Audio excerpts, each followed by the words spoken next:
ദൈവത്തിൻ്റെ അതിപരിശുദ്ധമായ നാമം വാഴ്ത്തപ്പെടുമാറാകട്ടെ. 2026 ഏപ്രിൽ മാസം 8-ാം തീയതി വെളിപ്പാട് പുസ്തക പഠന പരമ്പരയുടെ 88-ാമത്തെ ക്ലാസ്സിലേക്ക് ധന്യനായ യേശുക്രിസ്തുവിൻ്റെ മഹത്വപൂർണ്ണ നാമത്തിൽ എല്ലാവരെയും വന്ദനം ചൊല്ലുന്നു. ദൈവമായ കർത്താവ് നമ്മെ ഏവരെയും ധാരാളമായി അനുഗ്രഹിക്കുമാറാകട്ടെ.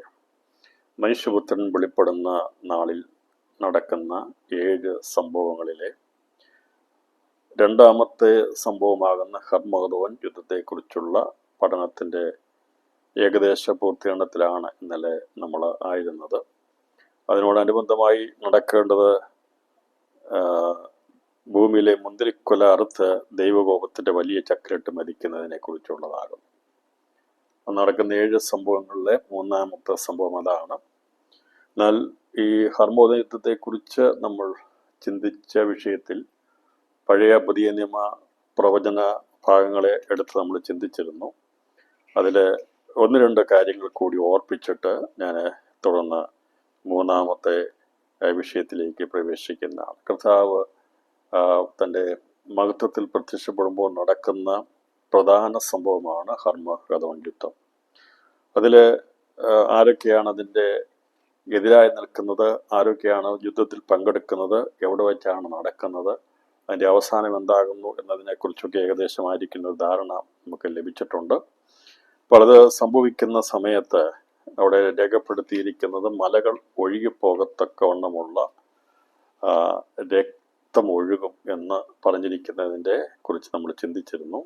പക്ഷെ അത് സംഭവിക്കുമോ എന്നുള്ളത് ഇപ്പോഴും ചിലരുടെ മനസ്സിൽ സംശയമായിട്ട് നിൽക്കുന്നുണ്ടെന്ന് എനിക്കറിയാം. കാരണം അങ്ങനെ ഒരു രക്തപ്പൊഴി ഒഴുകുന്ന വിധത്തിലുള്ള മലകൾ ഒഴുകിപ്പോകുമോ എന്നുള്ളൊരു സംശയം ഉണ്ടാകും. ഞാൻ ഇന്നലെ അതേക്കുറിച്ച് പറഞ്ഞിരുന്നു. എങ്കിലും അതിൻ്റെ തെളിവുകൾ ഒന്നുകൂടി വായിച്ച് സംശയമുണ്ടാകാത്ത രീതിയിൽ അതൊന്ന് വെളിപ്പെടുത്തിയ ശേഷമായി തുടർ പഠനത്തിലേക്ക് നമ്മൾ പ്രവേശിക്കുന്നതായിരിക്കും. അപ്പോൾ വെളിപ്പാട് പുസ്തകം 6-ാം അധ്യായം അതിൻ്റെ 14-ാം വാക്യത്തിലാണ് 6-ാമത്തെ മുദ്ര പൊട്ടിക്കുന്ന സമയത്താണ് മലകൾ ഇളകുന്നതും മലകളും ദ്വീപുകളും ഇളകി നിൽക്കുന്നതിനെ കുറിച്ച് രേഖപ്പെടുത്തിയിരുന്നു. അവിടെ ഞാൻ പഠിപ്പിച്ചപ്പോഴും പറഞ്ഞിരുന്നു, ഇത് ഹർമഗദോൻ യുദ്ധത്തോടുള്ള ബന്ധത്തിൽ പ്രാധാന്യതയുള്ളതാണ്, അന്നേരം അതുകൊണ്ട് മനസ്സിലാക്കി വെക്കണം എന്ന് ഞാൻ പറഞ്ഞിരുന്നു. ഇന്നലെ ഞാൻ എടുത്തപ്പോൾ ഇതിൻ്റെ റെഫറൻസ് എനിക്ക് പറയാൻ പെട്ടെന്ന് കഴിഞ്ഞിരുന്നില്ല. അപ്പോൾ അതുകൊണ്ട് എനിക്ക് മനസ്സിലായത് ഒരുപക്ഷെ ഇനി ഒരു സംശയമായിട്ട് ഉണ്ടാകാം. കാരണം മലകൾ ഒഴുകിപ്പോകുമെന്നൊക്കെ നമ്മൾ എവിടെയെങ്കിലും പ്രസംഗിച്ചാൽ അതെല്ലാവരും ഉൾക്കൊള്ളത്തില്ല, പെട്ടെന്ന് അതിനെ മനസ്സിലാകത്തില്ല. എങ്ങനെയാണ് നമ്മളെവിടെ ഇരിക്കുന്ന ഒരു മല വെള്ളം ഒഴുകിയിട്ടൊന്നും വെള്ളപ്പൊക്കം ഉണ്ടായിട്ടൊന്നും ഒഴുകിപ്പോയിട്ടില്ലല്ലോ. ഒഴുകിപ്പോയിട്ടുണ്ടോ? ഇല്ല. നമുക്കറിയാം 2012 വെള്ളപ്പൊക്കം ഉണ്ടായി, നദികളൊക്കെ കവിഞ്ഞൊഴുകി, അത് ശരിയാ, വലിയ പാലങ്ങളും കുന്നുകളൊക്കെ വെള്ളം പൊങ്ങി. പക്ഷേ ഒരിടത്ത് മലയൊന്നും ഒഴുകിപ്പോയതായിട്ട് ഞാൻ കണ്ടിട്ടില്ല. ഇങ്ങനെ വെള്ളപ്പൊക്കം വന്ന് മല ഇടിഞ്ഞു പോയിട്ടുണ്ട്, മല ഒഴുകിപ്പോയതായിട്ട് കണ്ടിട്ടില്ല. ഇവിടെ മല ഇടിഞ്ഞു പോവുകയല്ല, ഒഴുകിപ്പോവുകയാണ്. അത് പ്രത്യേകം പഠിക്കണം. മലകൾ ഇടിഞ്ഞു പോകാം, വെള്ളം ഒരുപാട് മഴയൊക്കെ പെയ്ത് കഴിഞ്ഞാൽ മലകൾ ഇടിഞ്ഞു വീഴും. മലകളിൽ നിന്ന് മണ്ണൊക്കെ ഇടിഞ്ഞു വീഴുന്നത് സ്വാഭാവികമാണ്. എന്നാൽ ഇങ്ങനെ മണ്ണിടിഞ്ഞു വീഴുകയല്ല, മലകൾ ഒഴുകിപ്പോകുമെന്നാണ് യെശയ്യാവിൻ്റെ പ്രവചനത്തിൽ 34-ാം അധ്യായത്തിൽ പറഞ്ഞിരിക്കുന്നത്. അപ്പം അതിന് കാരണമായിത്തീരുന്നത് 6-ാമത്തെ അധ്യായം, വെളിപ്പാട് 6-ാം അധ്യായം അതിൻ്റെ 12 മുതൽ ഉള്ള ഭാഗങ്ങൾ വായിക്കുമ്പോൾ ഇങ്ങനെ രേഖപ്പെടുത്തിയിരിക്കുന്നു. നമ്മൾ പഠിച്ചതാണ്. എങ്കിലും ഇത് ഒന്നുകൂടി സന്ദർഭങ്ങളോട് ബന്ധത്തിൽ പഠിച്ചെങ്കിലേ അതിനുള്ള സംശയങ്ങൾ നമുക്ക് ദൂരീകരിക്കപ്പെടുകയുള്ളൂ. 6-ാം മുദ്ര പൊട്ടിച്ചപ്പോൾ വലിയൊരു ഭൂകമ്പം ഉണ്ടായി. സൂര്യൻ കരിമുടം പോലെ കറുത്തു, ചന്ദ്രൻ മുഴുവനും രക്തതുല്യമായി തീർന്നു. അത്തിവൃക്ഷം പെരുങ്കാറ്റുകൊണ്ട് കുലുങ്ങിയിട്ട് കായ് ഉതിർക്കും പോലെ ആകാശത്തിലെ നക്ഷത്രങ്ങൾ ഭൂമിയിൽ വീണു. പുസ്തക ചുരുൾ ചുരുട്ടും പോലെ ആകാശം മാറിപ്പോയി. എല്ലാ മലയും ദ്വീപും സ്വസ്ഥാനത്ത് നിന്ന് ഇളകിപ്പോയി. എല്ലാ മലയും ദ്വീപും സ്വസ്ഥാനത്ത് നിന്ന് ഇളകിപ്പോയി. അപ്പോൾ എല്ലാ മലകളും ദ്വീപും സ്വസ്ഥാനത്ത് നിന്ന് ഇളകിപ്പോകുന്നതായിട്ടാണ് 6-ാമത്തെ മുദ്രയുള്ള ബന്ധത്തിൽ മനസ്സിലാക്കിയത്. അപ്പോൾ ഇളകി നിൽക്കുന്ന മലകൾ വെള്ളം ഒഴുകി വരുന്ന പോലെ രക്തം ഒഴുകി വന്നാൽ അത് ഒലിച്ചു പോകും. അതുകൊണ്ടാണ് മലകൾ നീങ്ങിപ്പോകുന്നു, മലകൾ ഒലിച്ചു പോകുന്ന രീതിയിൽ ഒഴുകിപ്പോകുന്നു. അതിൻ്റെ കാരണം ഈ വചനത്തിൻ്റെ അടിസ്ഥാനത്തിലാണ്. അതിൽ നമ്മൾ എവിടെയെങ്കിലും പറഞ്ഞാൽ അത് ഉൾക്കൊള്ളാൻ സാധിക്കത്തില്ല. നിരവധി അവർ ചുവട്ടെങ്കിൽ ഇങ്ങോട്ടിടും. അതെങ്ങനെ സാധിക്കുന്നത്? എത്ര വലിയ വെള്ളപ്പൊക്കം ഉണ്ടായിട്ടില്ല, നമ്മുടെ കണ്ണിൽ കണ്ടിട്ടുള്ളതാണല്ലോ. അപ്പോൾ മലകളൊന്നും ഒഴുകിപ്പോയിട്ടില്ല. മലകൾ വേണമെങ്കിൽ ഇടിഞ്ഞു പോകാം, പക്ഷേ ഒഴുകി പോകാൻ സാധ്യതയില്ല എന്ന് സമർത്ഥിക്കും. പക്ഷെ അതിന് തെളിവായിട്ട് നിരത്തേണ്ടത് 6-ാം അധ്യായം 14-ാം വാക്യമാണ്. എല്ലാ മലയും ദ്വീപും സ്വസ്ഥാനത്ത് നിന്ന് ഇളകിപ്പോയി എന്ന് രേഖപ്പെടുത്തിയിരിക്കുന്നു. 16-ാം അധ്യായത്തിലേക്ക് വരുമ്പോൾ 16-ാം അധ്യായം അതിൻ്റെ 7-ാമത്തെ കലശമൊഴിക്കുന്ന സമയത്ത് അതിൻ്റെ 20-ാമത്തെ വാക്യത്തിൽ പറഞ്ഞിരിക്കുന്നത് സകല ദ്വീപും ഓടിപ്പോയി, ദ്വീപെല്ലാം ഓടിപ്പോകും. മലകൾ കാണാനില്ലാതെയായി, മലകൾ കാണാനില്ലാതായി. സകലം എന്ന് പറഞ്ഞില്ല, എല്ലാ മലകളും ഇല്ലാതായി എന്ന് പറഞ്ഞില്ല. മലകൾ കാണാനില്ലാതായി എന്ന് പറഞ്ഞാൽ പ്രധാനപ്പെട്ട മലകളൊന്നും കാണാനില്ലാതായി. ഇതൊക്കെ സംഭവിക്കും. ഈ ഹർമോൻ യുദ്ധം നടക്കുന്നതിന് മുമ്പായിട്ട് സംഭവം. അതുകൊണ്ടാണ് നമ്മൾ പറഞ്ഞ ഇന്നത്തെ ആധുനിക യുദ്ധ സാങ്കേതിക വിദ്യകളൊന്നും അന്ന് നിലവിൽ കൊണ്ടുവരാൻ കഴിയത്തില്ല. പ്രാചീനമായിരിക്കുന്ന കുതിരയും കുതിരപ്പുറത്തിരിക്കുന്നതും നമ്മുടെ യുദ്ധങ്ങളോടുള്ള ബന്ധത്തിൽ വരുമെന്ന് പറയാൻ കാരണം ഇപ്രകാരമുള്ള മാറ്റങ്ങൾ സംഭവിക്കുന്നതുകൊണ്ടാണ്. അപ്പോൾ മലകൾ കാണാനില്ലാതായെന്നേ ഉള്ളൂ. എന്നാൽ സകല ദ്വീപും ഓടിപ്പോകും. മലകൾ എല്ലാം ഇല്ലാതായിത്തീരുന്നില്ല, എല്ലാം കാണാതില്ലാതാകുന്നില്ല. ശിവൻ പർവ്വതം എന്നേക്ക് നിൽക്കുന്നതാണ്. ഒലുമല കർത്താവ് ഒരുമൽ കാണും. അതുപോലെ യെശയ്യാവിൻ്റെ പ്രവചനത്തിൽ പറഞ്ഞിരിക്കുന്ന പോലുള്ള മലകൾ ഒഴുകിപ്പോവാൻ വേണ്ടിയുള്ള ഇളകി നിൽക്കുന്ന ചില മലകളെ കൂടി അവിടെ വെച്ചിട്ടുണ്ട്. ഈ മലകളാണ് ഹർമോന യുദ്ധത്തിലുണ്ടാകുന്ന രക്തച്ചൊരിച്ചിലിൽ ഒഴുകിപ്പോകുന്നത് എന്ന് നമുക്ക് മനസ്സിലാക്കാൻ സാധിക്കുന്നു. അപ്പോൾ 1 കോടി ആൾക്കാരുടെ രക്തം 6 കോടി രക്തമാണെങ്കിൽ അങ്ങനെ എത്രയോ കോടി ആൾക്കാരാണെന്ന് അവിടെ യുദ്ധത്തിന് വേണ്ടി എത്തിച്ചേരുന്നു എന്നുള്ളത് നമുക്ക് കണക്കെടുക്കാൻ കഴിയത്തില്ല. അന്ന് ലോകരാജ്യങ്ങളുള്ള എല്ലാവരും എത്തിച്ചേരും. യെരൂശലേമിനെതിരെ യുദ്ധം ചെയ്യാൻ വേണ്ടി, കുഞ്ഞാടിനെതിരെ യുദ്ധം ചെയ്യാൻ വേണ്ടി, ദൈവത്തോടുള്ള യുദ്ധത്തിന് വേണ്ടി അവർ എത്തിച്ചേരുമെന്നും അന്ന് നടക്കുന്ന സംഭവത്തിൽ 4 പ്രധാനപ്പെട്ട സംഭവങ്ങളെക്കുറിച്ച് രേഖപ്പെടുത്തിയിരിക്കുന്നത്. ഒന്ന്, യെഹൂദക്രിസ്തുവിൻ്റെ അന്ത്യത്തെക്കുറിച്ച് പഴയ നിയമ പ്രവചനമായിരിക്കുന്ന ദാനിയേൽ പ്രവചനത്തിൽ രേഖപ്പെടുത്തിയിരുന്നു. അതുപോലെ കള്ളപ്രവാചകന്റെ അവസാനത്തെക്കുറിച്ച് പറഞ്ഞിട്ടുണ്ട്. അശ്ശൂർ രാജാവിൻ്റെ അന്ത്യത്തെക്കുറിച്ച് യെശയ്യാവിൻ്റെ പ്രവചനത്തിൽ പറഞ്ഞിരിക്കുന്നു. പിന്നീട് സിയോൻ പർവ്വതത്തിലും യെരൂശലേമിലും ദൈവം തൻ്റെ പ്രവൃത്തി തികച്ച ശേഷമായിട്ട് ഇസ്രായേലിൻ്റെ അതിനപ്പുറത്ത് അവൻ വലിയവനാകും എന്നുള്ള വിഷയമാണ് ഈ മുന്തിരിക്കൊല അറുത്ത ഏദോം വംശത്തിൻ്റെ നാശത്തിലേക്ക് വരുന്നത്. അപ്പോൾ സിയോൻ പർവ്വതത്തിലും യെരൂശലേമിലും അവൻ്റെ പ്രവൃത്തിയൊക്കെയും ചെയ്തതിന് ശേഷം ഇസ്രായേലിൻ്റെ അതിന് അപ്പുറത്തേക്ക് ദൈവത്തിൻ്റെ പ്രവൃത്തിയെ ഏകനായി പോയി ചെയ്യുന്ന പ്രവൃത്തിയാണ് ഈ മുന്തിരിക്കുലയാകുന്ന ഏദോം വംശത്തെ മെതിച്ചു കളയുന്നത്. അപ്പോൾ ഇവിടെ പറഞ്ഞിരിക്കുന്ന വിഷയങ്ങളെ ഒന്നുകൂടി ഞാൻ വേഗത്തിൽ പറയാം. യേശുക്രിസ്തുവിൻ്റെ അന്ത്യം എന്താകും, കള്ളപ്രവാചകൻ അന്ത്യം എന്തായിരിക്കും, അതുപോലെ 10 രാഷ്ട്രങ്ങളിലെ തലവനായിരിക്കുന്ന അശ്ശൂർ രാജാവിൻ്റെ അന്ത്യം എന്തായിരിക്കും, യെരൂശലേമിന് സിസായിൻ്റെ അതിനപ്പുറത്ത് കർത്താവ് പ്രത്യക്ഷനാകുന്നത്, ഇതിനെക്കുറിച്ച് പ്രവചനത്തിൽ പറഞ്ഞിരിക്കുന്ന കാര്യങ്ങളെ ഒന്നുകൂടി വേഗത്തിൽ സമ്മറൈസ് ചെയ്തിട്ട് നമ്മൾ ഈ പറയുന്ന ഏദോമിൻ്റെ നാശത്തെക്കുറിച്ച് നമ്മൾ ചിന്തിക്കുന്നതായിരിക്കും. വെളിപ്പാട് 17-ാം അധ്യായം അതിൻ്റെ 11-ാം വാക്യത്തിൽ പറഞ്ഞിട്ടുണ്ട്, ഉണ്ടായിരുന്നതും ഇല്ലാത്തതുമായ മൃഗം 8-ാമത്തവനും 70-ൽ ഉൾപ്പെട്ടവനും തന്നെ അവൻ നാശത്തിലേക്ക് പോകുന്നു. അപ്പോൾ നാശത്തിലേക്ക് പോകുന്നു എന്നുള്ളത് യേശുക്രിസ്തുവിനോടുള്ള ബന്ധത്തിൽ അവസാനമായി പ്രവചിച്ചിരിക്കുന്ന പ്രവചനത്തോടുള്ള ബന്ധത്തിൽ പറഞ്ഞിരിക്കുന്നു. അതേക്കുറിച്ച് ദാനിയേൽ പ്രവചനത്തിൽ പ്രവചിച്ചിരിക്കുന്ന 7-ാം അധ്യായം 26 മുതൽ 27 വാക്യങ്ങൾ പറഞ്ഞിരിക്കുന്നത്, എന്നാൽ ന്യായവിസ്താര സഭ ഇരുന്നുകൊണ്ട് അവൻ്റെ ആധിപത്യം എടുത്തു കളഞ്ഞ് അന്തം വരെ നശിപ്പിച്ചു മുടിക്കും. പിന്നെ രാജ്യത്വവും ആധിപത്യവും ആകാശത്തിന് കീഴെല്ലാടുമുള്ള രാജ്യങ്ങളുടെ മഹത്വവും അത്യുന്നതിൻ്റെ വിശുദ്ധന്മാരായ ജനത്തിന് ലഭിക്കും. അവൻ്റെ രാജ്യത്വം നിത്യരാജ്യത്വമാകുന്നു. സകല ആധിപത്യങ്ങളും അവനെ സേവിച്ച് അനുസരിക്കും. ഇങ്ങനെയാകുന്നു കാര്യത്തിൻ്റെ സമാപ്തി. അപ്പോൾ ഈ കാര്യങ്ങളുടെ സമാപ്തി അന്ന് കലങ്ങി മറിയുന്ന ഇസ്രായേലിനെതിരെ ഉണ്ടാകുന്ന വലിയ പീഡയുടെ സമയത്ത് എന്തായിരിക്കും, എങ്ങനെയായിരിക്കും കാര്യം സമാപ്തി വരുന്നത്? അത് കലങ്ങി പറഞ്ഞ് ഇസ്രായേൽ ഒറ്റപ്പെട്ട് ഇല്ലാതായ ദൈവത്തിന് സ്വന്തം ജനം നഷ്ടപ്പെട്ടു പോവുകയാണോ? അല്ല, അതിൻ്റെ പിമ്പിൽ പ്രവർത്തിക്കുന്ന എതിർക്രിസ്തുവിനെ ഇല്ലാതാക്കി അവൻ്റെ ആധിപത്യം എടുത്തു കളഞ്ഞ് നിത്യ ആധിപത്യം കർത്താവ് യേശുക്രിസ്തുവോടെ സ്ഥാപിക്കും. അതിനോടുള്ള ബന്ധത്തിൽ കർത്താവ് പ്രത്യക്ഷപ്പെടുമ്പോൾ തന്നെ നിഷ്പ്രരായിത്തീരുന്ന എതിർക്രിസ്തുവിനും കള്ളപ്രവാചകനും ഒന്നും ചെയ്യാൻ കഴിയാത്ത വിധത്തിൽ അവര് നിഷ്പ്രഭരായിത്തീരും, ഒന്നും ചെയ്യാൻ നിഷ്ക്രിയരായിത്തീരുകയാണ്. അവര് അതേക്കുറിച്ചാണ് പറയുന്നത്, പേടിച്ച് ഓടിപ്പോകുന്ന പാമ്പിനെ പോലെ പേടിച്ചു പോകുന്ന വിദ്രസർപ്പമായിരിക്കുന്ന എതിർക്രിസ്തു, അതുപോലെ വളഞ്ഞു പൊളയുന്ന വക്രഗതിയുള്ള ലിവ്യാദാനായിരിക്കുന്ന കള്ളപ്രവാചകൻ. അപ്പൊ ഇവരുടെ രണ്ടുപേരെയും ദൈവം സന്ദർശിക്കുകയാണ്, കൊന്നുകളയുകയല്ല.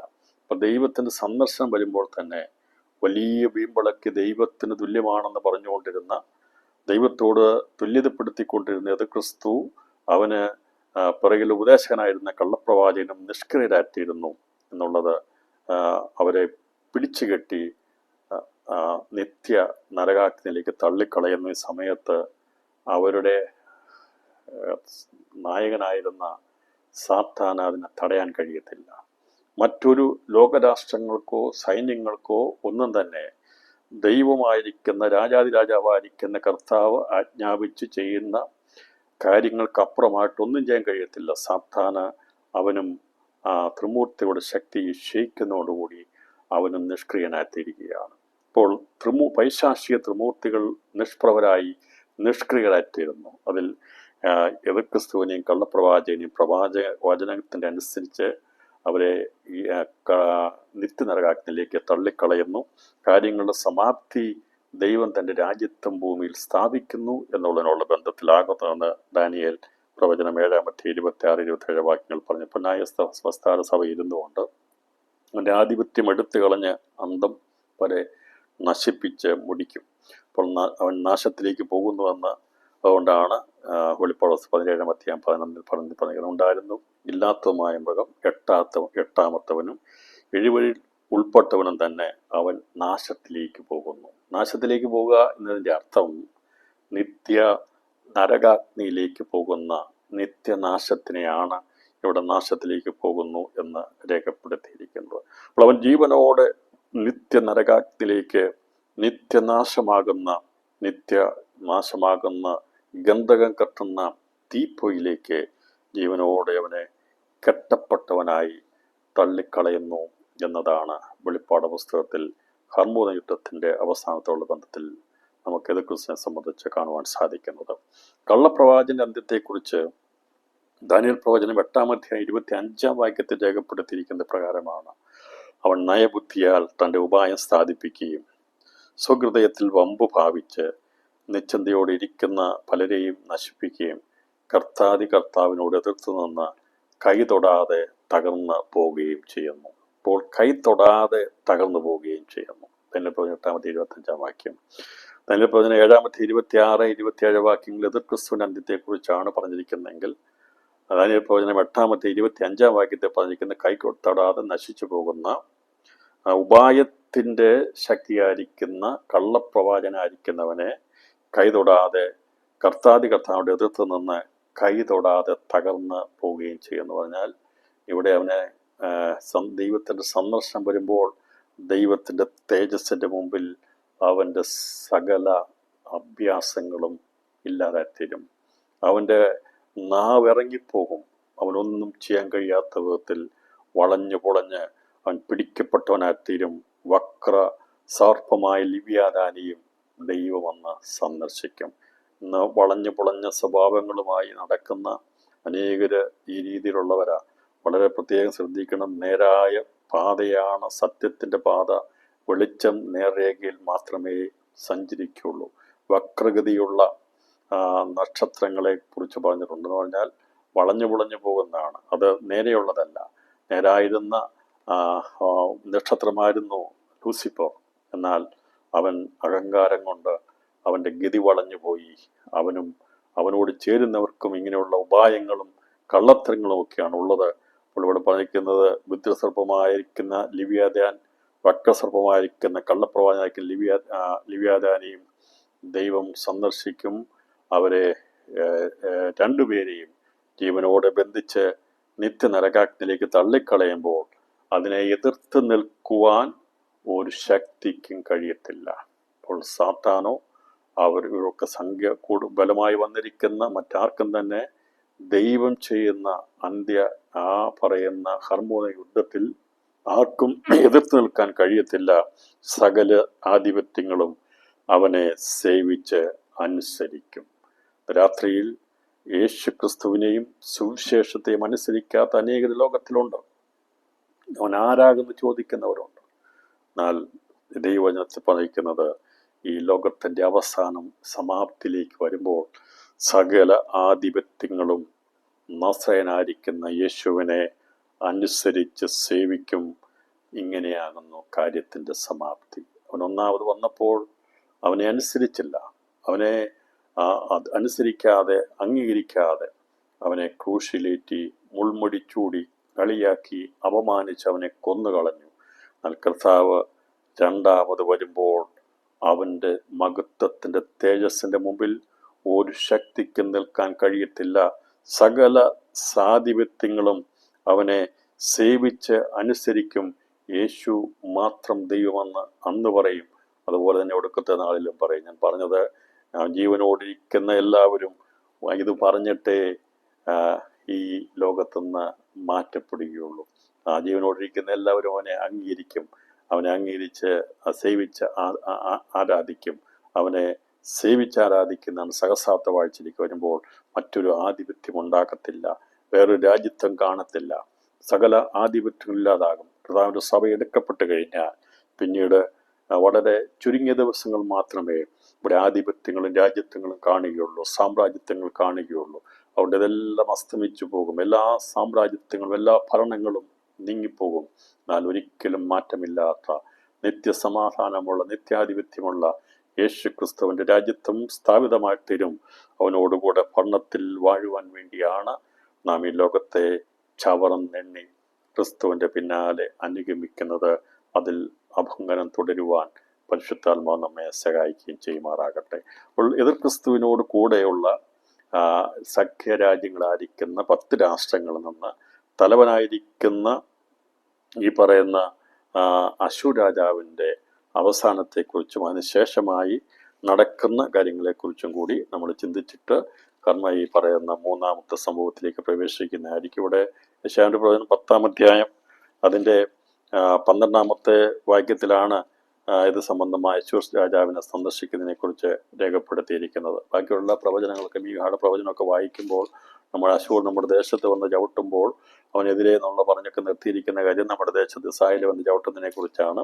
അപ്പോൾ ഇതിൻ്റെ ഇസ്രായേലിനോടുള്ള ബന്ധത്തിൽ ഏറ്റവും അധികമായി ശത്രു അഹങ്കാരത്തോടെ പ്രവർത്തിക്കുന്ന ഒരു രാജ്യമാണ് അശൂർ എന്നാണ് നമുക്ക് ദൈവവചനം പഠിക്കുമ്പോൾ കാണാൻ സാധിക്കുന്നത്. 10-ാം അധ്യായം 12-ാം വാക്യം. അതുകൊണ്ട് കർത്താവ് സിയോൻ പർവ്വതത്തിലും യെരൂശലേമിലും തൻ്റെ പ്രവൃത്തിയൊക്കെയും തീർത്ത ശേഷം ഞാൻ അശൂർ രാജാവിൻ്റെ അഹങ്കാരത്തിൻ്റെ ഫലത്തെയും അവൻ്റെ ഉന്നത ഭാവത്തിൻ്റെ മഹിമയെ സന്ദർശിക്കും.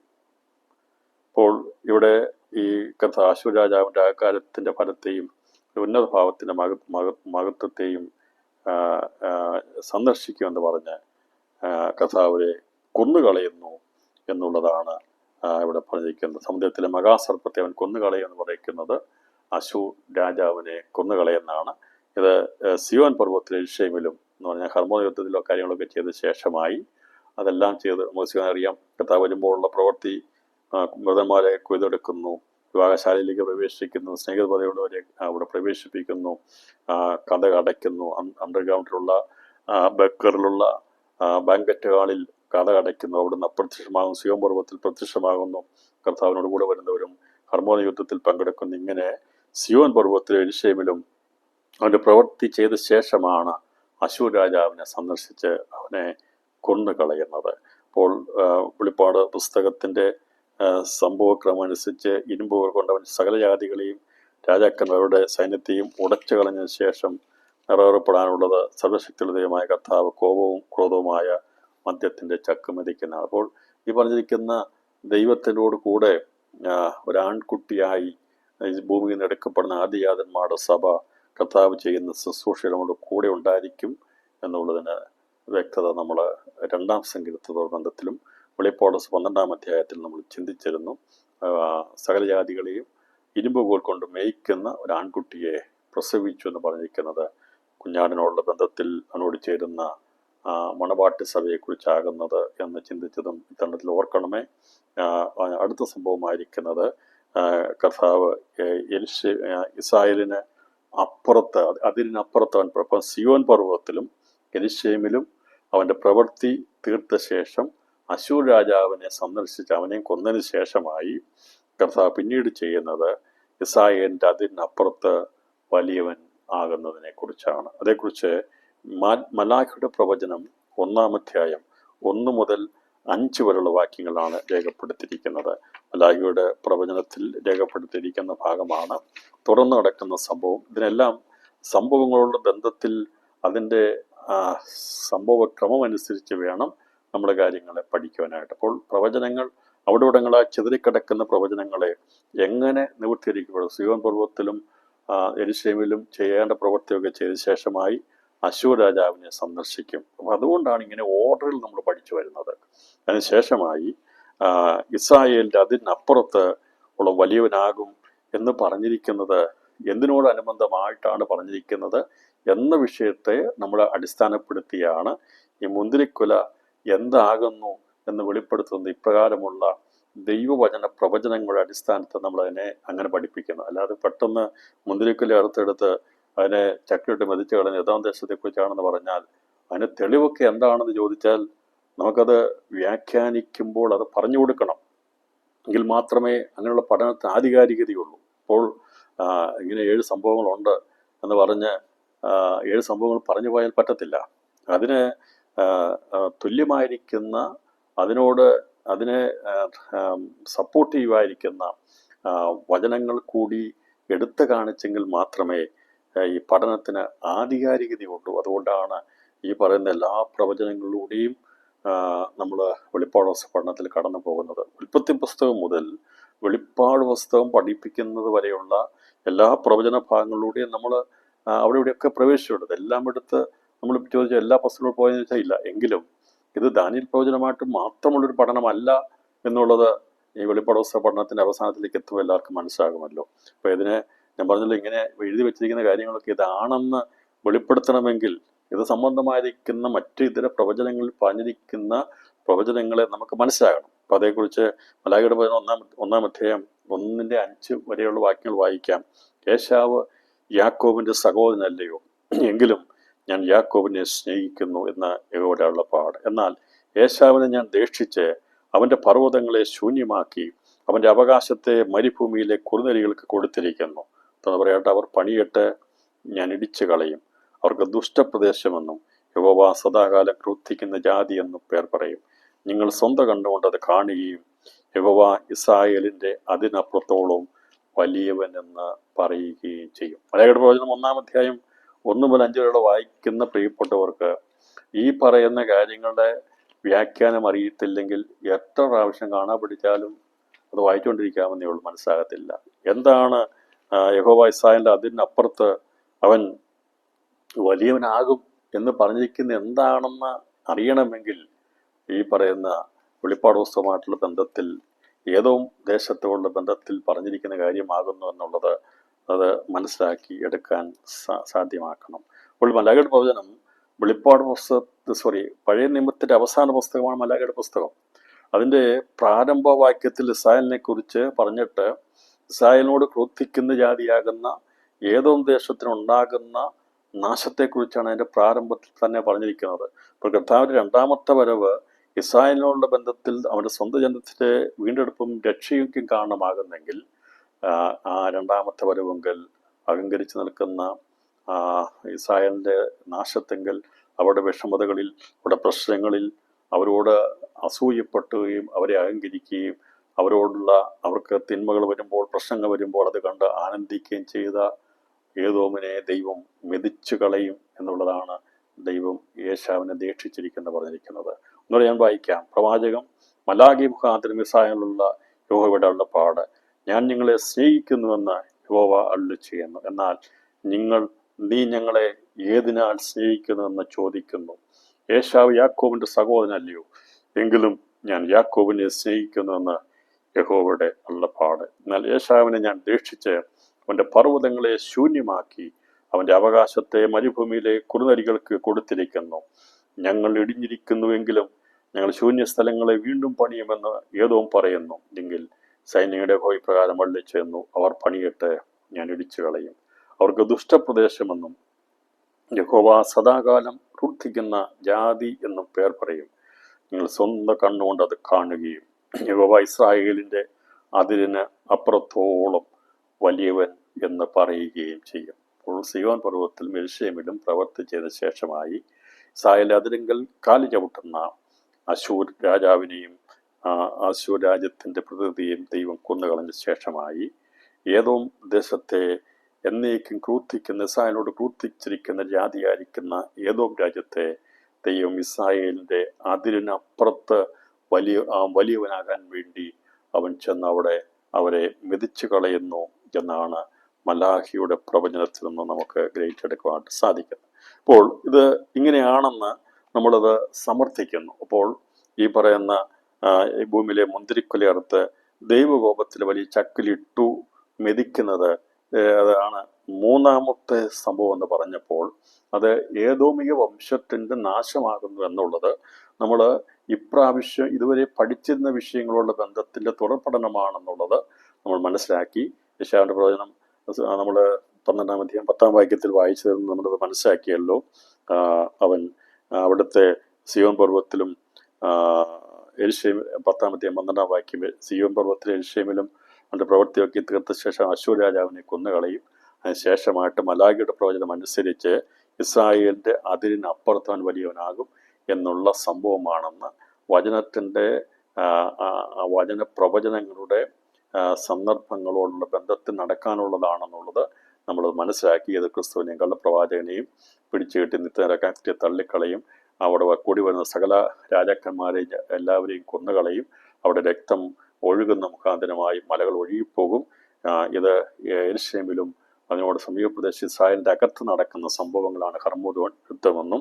അപ്പോൾ അവിടെ അതിരിങ്കൽ വന്ന് ചവിട്ടുന്ന പ്രമാണ രാജ്യങ്ങളിൽ പ്രമുഖ രാജ്യങ്ങളിലെ ഒന്നാമനായിരിക്കുന്ന അശൂർ രാജാവിനെയും ദൈവം സന്ദർശിച്ച് കൊന്നുകളഞ്ഞ ശേഷമായി ഇസ്രായേലിന് വെളിയിലേക്ക് അഥവാ ഏദോമിലേക്ക് കർത്താവ് നടത്തപ്പെടും. സംഗീതം ചോദിച്ച ഭാഗങ്ങളുണ്ടല്ലോ, ഏദോമിലേക്ക് ആർ എന്നെ വഴി നടത്തുമെന്ന് ദൈവാത്മാവ് ചോദിച്ചിട്ടുണ്ട്.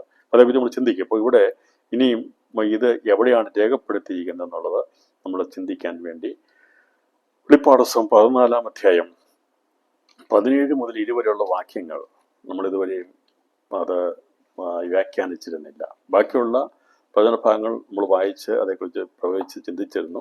എന്നാൽ കഴിഞ്ഞ ദിവസം ഇത് ഏദോമിനോടുള്ള ബന്ധത്തിലുള്ള ഒരു കാര്യമാണെന്ന് പറഞ്ഞ് അന്ന് ഒഴുകുന്ന രക്തപ്പുഴയുടെ കണക്ക് പറയാൻ വേണ്ടി അന്ന് തെളിയിക്കാൻ വേണ്ടി നമ്മൾ ഒന്ന് തൊട്ട് സംസാരിച്ചിരുന്നു. ഞാൻ പറഞ്ഞു അന്നേരം അത് പഠിക്കാനുള്ളതല്ല, ഒരു കണക്ക് നിവർത്തിച്ചിരിക്കാൻ വേണ്ടി വെളിപ്പാട് പുസ്തകം പറഞ്ഞിരിക്കുന്ന കണക്ക് ഇങ്ങനെയാണ്. അങ്ങനെയാണെങ്കിൽ മലകൾ ഒഴുകിപ്പോകുന്നത് രക്തച്ചൊരിച്ചിൽ എത്രയായിരിക്കുമെന്ന് പഠിപ്പിക്കാൻ വേണ്ടിയാണ് ഈ പറഞ്ഞ ഭാഗം വായിച്ചത്. അപ്പോൾ അതവിടെ വായിച്ചെങ്കിലും ഇപ്പോഴാണ് ഈ സംഭവത്തോടുള്ള ബന്ധത്തിൽ നിവർത്തിയിരിക്കപ്പെടുന്നത്. അപ്പോൾ 14-ാം അധ്യായം ഇതിലെ മുഴുവൻ വചനങ്ങളും ഈ 14-ാം അധ്യായം അതിൻ്റെ 14 മുതൽ 14-ാം അധ്യായത്തിൻ്റെ 17 മുതൽ അതിൻ്റെ 20 വരെയുള്ള വാക്യങ്ങളാണ് നമ്മൾ ഇതുവരെയും അത് വായിച്ച് വ്യാഖ്യാനിക്കാതിരുന്നത്. എന്നാൽ ഇന്നലെ നമ്മൾ തൊട്ട് സംസാരിച്ചിരുന്നു. അത് സംസാരിച്ചത് എന്തിനോട് ബന്ധത്തിലാണെന്ന് മനസ്സിലായല്ലോ. അപ്പോൾ അന്ന് നടക്കുന്ന മെതിക്കുന്ന അനുഭവത്തിലൂടെ ഉണ്ടാകുന്ന രക്തം ഒഴുകി അന്ന് ഒഴുകുന്ന രക്തപ്പുഴയുടെ കണക്കിനെ കുറിച്ച് നമ്മൾ ചിന്തിച്ചിട്ടുണ്ട്. ഏകദേശം അതിൻ്റെ മുഴുവൻ ഇതിലേക്ക് ചിന്തിക്കും. അന്ന് അത്രയും രക്തം ഒഴുകുമെങ്കിൽ എത്ര വലിയ സംഭവമാണ്. സകല ജാതികളെയും രാജാക്കന്മാരെ കൊന്ന് അവിടെ രക്തം ഒഴുകുന്ന ഹർമോദ യുദ്ധം എന്ന് പഠിപ്പിക്കാൻ വേണ്ടിയാണ് ചിന്തിച്ചത്. ഇപ്പോൾ ഇന്ന് ഈ രാത്രിയിൽ വെളിപ്പാട് പുസ്തകം 14-ാം അധ്യായത്തിൽ ശേഷിച്ചിരുന്ന വചനങ്ങളുടെ നിവൃത്തീകരണത്തിൻ്റെ വ്യാഖ്യാനത്തിലേക്കാണ് നാം പ്രവേശിക്കുന്നത്. അപ്പോൾ ഇതോടെ ഇതുവരെയും നമ്മൾ പഠിച്ചു വന്ന വെളിപ്പാട് പുസ്തകത്തിൻ്റെ 19-ാമത്തെ അധ്യായത്തോടുള്ള ബന്ധത്തിൽ 19 വരെയുള്ള അധ്യായങ്ങളുടെ പഠനം പൂർത്തീകരിക്കപ്പെടുകയാണ്. തുടർന്ന് നമ്മൾ 20 അധ്യായത്തിൽ ചില ഭാഗങ്ങൾ നമ്മളെടുത്ത് പഠിച്ചിരുന്നു. അപ്പോൾ ബാക്കിയുള്ള ബാക്കിയുള്ള 20-23 അധ്യായം കൂടി പഠിക്കാനുള്ളൂ. അപ്പോൾ ലെഫ്റ്റ് ഔട്ടായിരുന്ന, നമ്മൾ വ്യാഖ്യാനിക്കാതിരുന്ന, അത് മനഃപൂർവ്വം വ്യാഖ്യാനിക്കാതെ വിട്ടതാണ്. കാരണം അങ്ങനെ വെളിപ്പാട് 14-ാം അധ്യായത്തെ പഠിപ്പിക്കാൻ പറ്റത്തില്ല എന്ന് ഞാൻ പറഞ്ഞല്ലോ. ഇതിനോട് ബന്ധപ്പെട്ട സമയത്ത് അതിനോട് ബന്ധത്തിലേ പഠിപ്പിക്കാൻ കഴിയത്തുള്ളൂ. 2 കൊയ്ത്തിനെ കുറിച്ച് അവിടെ പറഞ്ഞിരിക്കുന്നു. അപ്പോൾ ഭൂമിയിൽ അവസാനം നടക്കേണ്ടുന്ന, അവസാനത്ത് നടക്കുന്ന കായ്ക്കിനി പെരുന്നാളുടെ ബന്ധത്തിൽ കായ്ക്കിനി പെരുന്നാളുടെ ബന്ധത്തിൽ വൃതന്മാരെ ചേർക്കുന്നതും ഈ പറയുന്ന മുന്തിരിക്കല അറുത്ത് അതിനെ ഇല്ലാതാക്കി കളയുന്നതും, അതുപോലെ തന്നെ അവസാനമായി ഇടത്തും വലത്ത് നടത്തുന്ന ചെമ്മരിയാടുകളെ കോലാടുകളെയും ശേഖരിക്കുന്നതോടുകൂടിയാണ് കൊയ്ത്ത് പര്യവസാനിക്കുന്നത്. അതിൽ മുന്തിരിക്കൊയ്ത്തിനെ കുറിച്ച് പറഞ്ഞിരിക്കുന്ന ഭാഗത്തെക്കുറിച്ചാണ് വെളിപ്പാട് പുസ്തകം 14-ാം അധ്യായം അതിൻ്റെ 17 മുതൽ 20 വരെയുള്ള വാക്യങ്ങൾ പറഞ്ഞ അഭിപ്രായം രേഖപ്പെടുത്തിയിരിക്കുന്നു. മറ്റൊരു ദൂതൻ സ്വർഗത്തിലെ ആലയത്തിൽ നിന്ന് പുറപ്പെട്ടു. അവൻ മൂർച്ച ഉള്ള ഒരു കോങ്കത്തി പിടിച്ചിരുന്നു. തീയുടെ മേൽ അധികാരമുള്ള വേറൊരു ദൂതൻ യാഗപീഠത്തിൽ നിന്ന് പുറപ്പെട്ടു. മൂർച്ചയുള്ള കോങ്കത്തി പിടിച്ചിരുന്നവനോട് ഭൂമിയിലെ മുന്തിരിങ്ങ പഴുത്തിരിക്കാൻ നിന്റെ മൂർച്ചയുള്ള കോങ്കത്തി അയച്ച് മുന്തിരിയുടെ കൊല അറുക്കുക എന്ന് ഉറക്കെ വിളിച്ചു പറഞ്ഞു. ദൂതൻ കോങ്കത്തി ഭൂമിയിലേക്ക് എറിഞ്ഞു. ഭൂമിയിലെ മുന്തിരിക്കൊല അറുത്തു. ദൈവകോപത്തിന്റെ വലിയ ചക്കിലിട്ടു.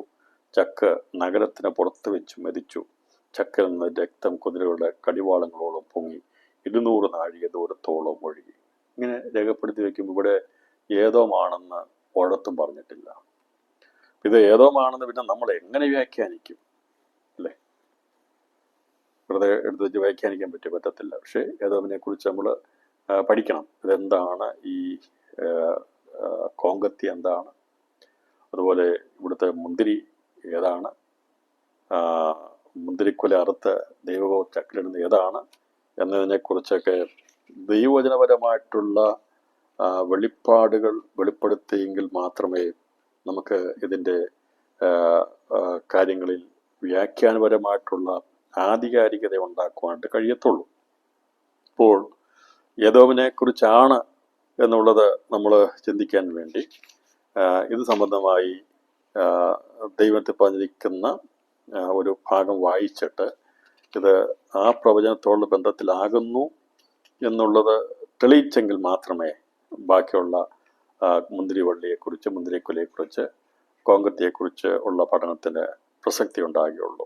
അപ്പോൾ അതുകൊണ്ട് ഇവിടെ പറഞ്ഞിരിക്കുന്ന ഈ ഭാഗം ഏതിനോടുള്ള ബന്ധത്തിലാകുന്നു എന്നുള്ളതിനെ വെളിപ്പെടുത്തുവാൻ വേണ്ടി ഇന്നലെ നമ്മൾ വായിച്ച പ്രവചനത്തിൻ്റെ ഭാഗങ്ങൾ ഒന്നുകൂടി വായിക്കണം. അപ്പോൾ അത് വായിക്കുമ്പോൾ 34-ാം അധ്യായത്തിലെ 3 സംഭവങ്ങളെക്കുറിച്ച് രേഖപ്പെടുത്തിയിട്ടുണ്ട്. അത് യെശയ്യാപ്രവചനം 34-ാം അധ്യായത്തിൽ ഇന്നലെ നമ്മൾ അതിൻ്റെ ഒരു ഭാഗം മാത്രമേ വായിച്ചുള്ളൂ.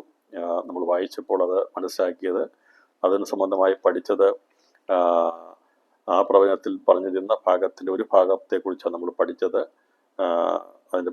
അതിന് പ്രധാനമായിട്ടുള്ള കാര്യങ്ങൾ എന്തൊക്കെയാണ്, 3 പ്രവചനങ്ങളോട് 3 സംഭവങ്ങളോട് ബന്ധത്തെയാണ് 34-ാം അധ്യായത്തിൽ പറഞ്ഞിരിക്കുന്നത്. ഇന്നലെ നമ്മൾ പഠിച്ചത് അതിൻ്റെ ഒരു ഭാഗമായിരുന്നു. അതിന് മുമ്പ് നമ്മൾ പഠിച്ചത് മർമ്മം മഗ്ദിയ ബാബേലിന്റെ നാശത്തെക്കുറിച്ച് പഠിച്ചിരുന്നു. ഇതെല്ലാം ഈ പ്രവചനത്തിൽ ഉൾപ്പെടുത്തിയിട്ടുണ്ട് എന്നുള്ളത് വ്യാഖ്യാനാർത്ഥത്തിൽ ഒന്ന് കാണിച്ചിട്ട് നമുക്ക് ഈ ഏദോമിലെ ഈ പറഞ്ഞിരിക്കുന്ന വചനവുമായിട്ടുള്ള ബന്ധത്തിലേക്ക് നമ്മൾ കൊണ്ടുപോകണം. അപ്പോൾ അതിൻ്റെ 34-ാം അധ്യായം അതിൻ്റെ 1 മുതൽ 6 വരെയുള്ള വാക്യങ്ങളെ വായിക്കാം. ജാതികളെ അടുത്തുവന്ന് കേൾപ്പീൻ, വംശങ്ങളെ ശ്രദ്ധ തരുവീൻ, ഭൂമിയും അതിൻ്റെ നിറവും ഭൂതലവും അതിൽ മുളയ്ക്കുന്നൊക്കെയും കേൾക്കട്ടെ. യഹോവയ്ക്ക് സകല ജാതികളോടും കോപവും അവരുടെ സർവ്വസൈന്യത്തോടും ക്രോധവുമുണ്ട്. അവൻ അവരെ ശപഥാർത്ഥമായി കൊലക്കേൽപ്പിച്ചിരിക്കുന്നു. അവരുടെ കഥന്മാരെ എറിഞ്ഞുകളയും. അവരുടെ ശവങ്ങളിൽ നിന്ന് നാറ്റം പുറപ്പെടും. അവരുടെ രക്തം കൊണ്ട് മലകൾ ഒഴുകിപ്പോകും. ആകാശത്തിലെ സൈന്യമെല്ലാം അലിഞ്ഞു പോകും. ആകാശം ഒരു ചുരുൾ പോലെ ചുരുണ്ടുപോകും. അതിലെ സൈന്യമൊക്കെയും മുന്തിരിവള്ളിയിൽ വാടി പൊഴിയുന്ന പോലെയും അത്തിവൃക്ഷത്തിൻ്റെ കായെ വാടി പൊഴിയുന്ന പോലെയും പൊഴിഞ്ഞു പോകും. നമ്മൾ ആദ്യം 6-ാമത്തെ മുദ്ര വായിച്ചപ്പോൾ 34-ാം അധ്യായം 4-ാം വാക്യം അതിനോട് ബന്ധപ്പെട്ടാണ് നിൽക്കുന്നത്. പ്രവചനം അതുപോലെ അതിൻ്റെ സംഭവിക്കുന്ന രീതിയിലുള്ള അല്ല രേഖപ്പെടുത്തിയിരിക്കുന്നത്. അപ്പോൾ അതിനെ നമ്മൾ ഈ സന്ദർഭം 34-ാം അധ്യായം 4-ാം വാക്യം പറഞ്ഞിരിക്കുന്നത് ആറാമത്തെ മുദ്ര പൊട്ടിക്കുന്ന ബന്ധത്തിലൂടെ പറഞ്ഞിരിക്കുന്നു. എന്നാൽ 34-ാമത്തെ 1 മുതൽ അതിൻ്റെ 3 വരെയുള്ള വാക്യങ്ങൾ പറഞ്ഞിരിക്കുന്നത് ഹർമ്മോനിയത്വത്തെക്കുറിച്ചാണ്. അപ്പം നമ്മുടെ സന്ദർഭങ്ങളുടെ ബന്ധത്തിൽ വേണം നമ്മൾ അതിനെ പഠിപ്പിക്കാനായിട്ട്, മനസ്സിലാക്കി എടുക്കാനായിട്ട്. പക്ഷേ ഈ പ്രവാചകന്മാർ പ്രവചിക്കുമ്പോൾ അതിനകത്ത് എല്ലാം കാണും. പക്ഷെ അതിൻ്റെ സീക്വൻസ് അല്ലെങ്കിൽ അത് എങ്ങനെ സംഭവിക്കുന്ന ഓർഡർ, അതിൻ്റെ ക്രമം മനസ്സിലാക്കിയെടുക്കേണ്ടത് വചനത്തെ വ്യാഖ്യാനിക്കുന്ന അതിന് പരിശുദ്ധാത്മാവിൻ്റെ തികവുള്ളവർക്ക് മാത്രമേ അതിനെ ക്രമീകരിച്ചെടുക്കാനായിട്ട് കഴിയത്തുള്ളൂ. ഇതെല്ലാം എഴുതിയിട്ടുണ്ട്. പക്ഷെ ഒരു മേശമേൽ എല്ലാ ആഹാരം വിളമ്പി വെച്ചിട്ടുണ്ട്, അല്ലേ? അങ്ങനെയല്ലേ? നിങ്ങൾ ചോറിനായിട്ടിരിക്കുമ്പം നമ്മുടെ കേരളത്തിലെ സദ്യയെ സംബന്ധിച്ചാണെങ്കിൽ അവിടെ ഇപ്പം നമ്മൾ കൊണ്ടുവയ്ക്കുന്ന ചോറിൻ്റെ കൂട്ടത്തിൽ പായസം കൊടുക്കുന്ന ഹോട്ടലിൽ പായസവും കാണും, അല്ലേ? പായസം കാണും.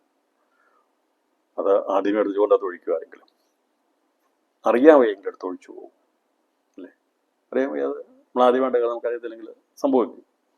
അങ്ങനെ സംഭവിച്ചു കഴിഞ്ഞാൽ പിന്നീട് നമുക്ക് സംഭവിക്കത്തില്ല. നമ്മൾ തൊട്ട് നോക്കുന്നത് പായസമാണോ എന്ന് നോക്കും. ഉദാഹരണം പറഞ്ഞതാണ്. പുളിശ്ശേരി കാണും, പുളി കാണും, തൈര് കാണും, സമ്മതി എല്ലാം കാണും. അതിന് കൂടുതൽ പായസം വെച്ചിട്ടുണ്ട്. പക്ഷെ ഇത് ആദ്യമേ എടുത്ത് ചോറിനകത്ത് ആരും കാണത്തില്ല, അറിയാത്തവരേ ചെയ്യുള്ളൂ. അപ്പം അതിൻ്റെ ഓർഡർ ക്രമത്തെ അറിയണം എന്ന് പറഞ്ഞാൽ മേശമേൽ പ്രവചനം എന്ന് പറഞ്ഞാൽ മേശമേൽ ഇതെല്ലാം നേരത്തെ വെച്ചിരിക്കുക. ഇതിനകത്ത് 34 അധ്യായം വായിക്കുമ്പോൾ ഇതിങ്ങനെ മേശപ്പുറത്ത് വെച്ചിരിക്കുക എല്ലാം കൂടെ. അപ്പം അത് ഓരോന്നും ഏതിനനുസരിച്ച് ചെയ്യണം. സാമ്പാർ ആദ്യം ഒഴിക്കണോ, അതിനുശേഷമായിട്ട് തൈര് കുഴിക്കണമോ, അവസാനമായി പായസം, അതൊക്കെ ഓർഡറിലാണ് ചെയ്യേണ്ടത്. അതല്ലാതെ ഇത് തോന്നുന്ന വണ്ണം എടുത്ത് അങ്ങോട്ട് നമ്മൾ എടുത്തു കഴിഞ്ഞാൽ ആകെ കുഴഞ്ഞു പോകും. അതുകൊണ്ടാണ് ഈ മേശമേലിരിക്കുന്ന പോലെ വെച്ചിരിക്കുന്ന വിഭവങ്ങളെ അതിൻ്റെ സീക്വൻസിൽ എടുത്ത് പഠിക്കുകയാണ് നമ്മൾ ചെയ്യുന്നത്. ഇപ്പം 34-ാം അധ്യായത്തിൻ്റെ 1 മുതൽ 3 വരെയുള്ള ഭാഗങ്ങൾ ഈ വെളിപ്പാട് ദിവസം വായിച്ച് പഠിച്ചുകൊണ്ടും തെളിയിച്ചതുകൊണ്ടും മലകൾ ഒഴുകിപ്പോകുന്ന സന്ദർഭം എന്താണെന്നും ഹർമ്മോദ യുദ്ധമാണെന്നും നമുക്കത് മനസ്സിലാക്കി എടുത്തതുകൊണ്ട് ഇപ്പോൾ അത് വായിച്ചാൽ മനസ്സിലാകുന്നതിൻ്റെ സംശയമില്ലല്ലോ. അപ്പം അതുകൊണ്ട് 34-ാം അധ്യായം 1 മുതൽ 3 വരെയുള്ള ഭാഗങ്ങൾ ഹർമ്മോദ യുദ്ധത്തെക്കുറിച്ചാണ്.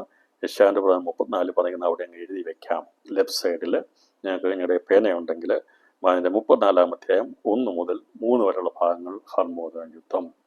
അതിൻ്റെ 4-ാമത്തെ വാക്യത്തെക്കുറിച്ച് എഴുതുമ്പോൾ അവിടെ എഴുതി വെക്കേണ്ടത് 6-ാമത്തെ മുദ്ര എന്നാണ്. അപ്പോൾ ആകാശത്തിലെ സൈന്യമെല്ലാം അലിഞ്ഞു പോകും, ആകാശം ഒരു ചുള്ളുപോലെ ചുരുണ്ടുപോകും, അതിലെ സൈന്യമൊക്കെയും മുന്തിരിവള്ളിയുടെ ഇലവാടി കൊഴിയുന്ന പോലെയും അത്തിവൃക്ഷത്തിൻ്റെ കായ് വാടിപ്പൊഴിയുന്ന പോലെയും പൊഴിഞ്ഞു പോകും. ഇതല്ലേ വെളിപ്പാട് 6-ാമത്തെ മുദ്ര പൊട്ടിക്കുന്ന ബന്ധത്തിൽ നമ്മൾ വായിച്ചത്. അപ്പം അത് അവിടെ എഴുതി വയ്ക്കാം.